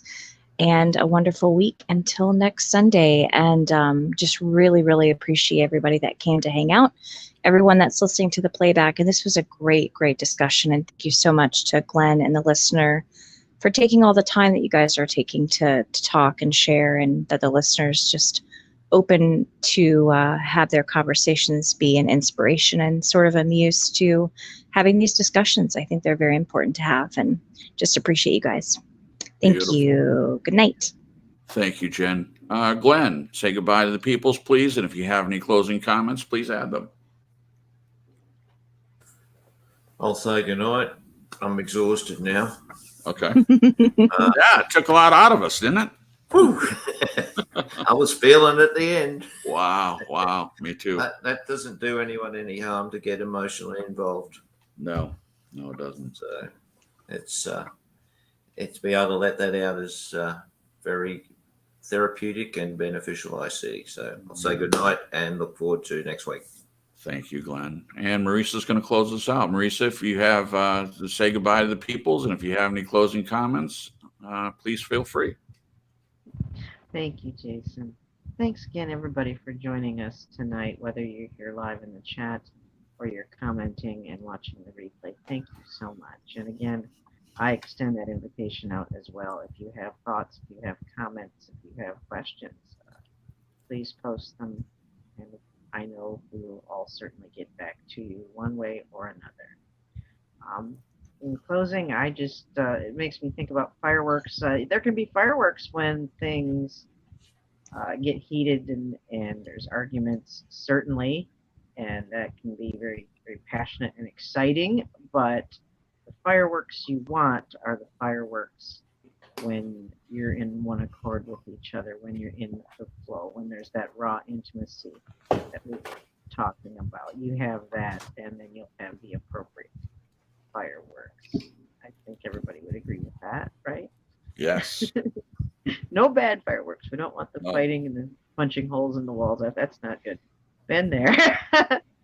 But thank you, everybody. For those who are interested, I forgot to put the link to my channel, but I'm easy to find. Type in Nez Lover, and you will find me. And hit that notification bell. Jen here will, God willing, will be with me in Nez Studios this Friday at 10 p.m. Eastern Standard Time. So if you'd like to watch me and Jen have fun with our art together, where we're both on panel and you can see us both have fun with our art and interact with all of you, you are more than welcome to come by to Nez Studios. Good people there, safe place, it's a fun place.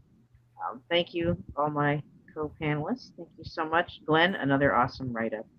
Thanks. Everybody be safe this weekend, no matter what you're doing. A lot of crazy, drunken, fire cracking and gun shooting people out there. Be very careful. Oh, my goodness.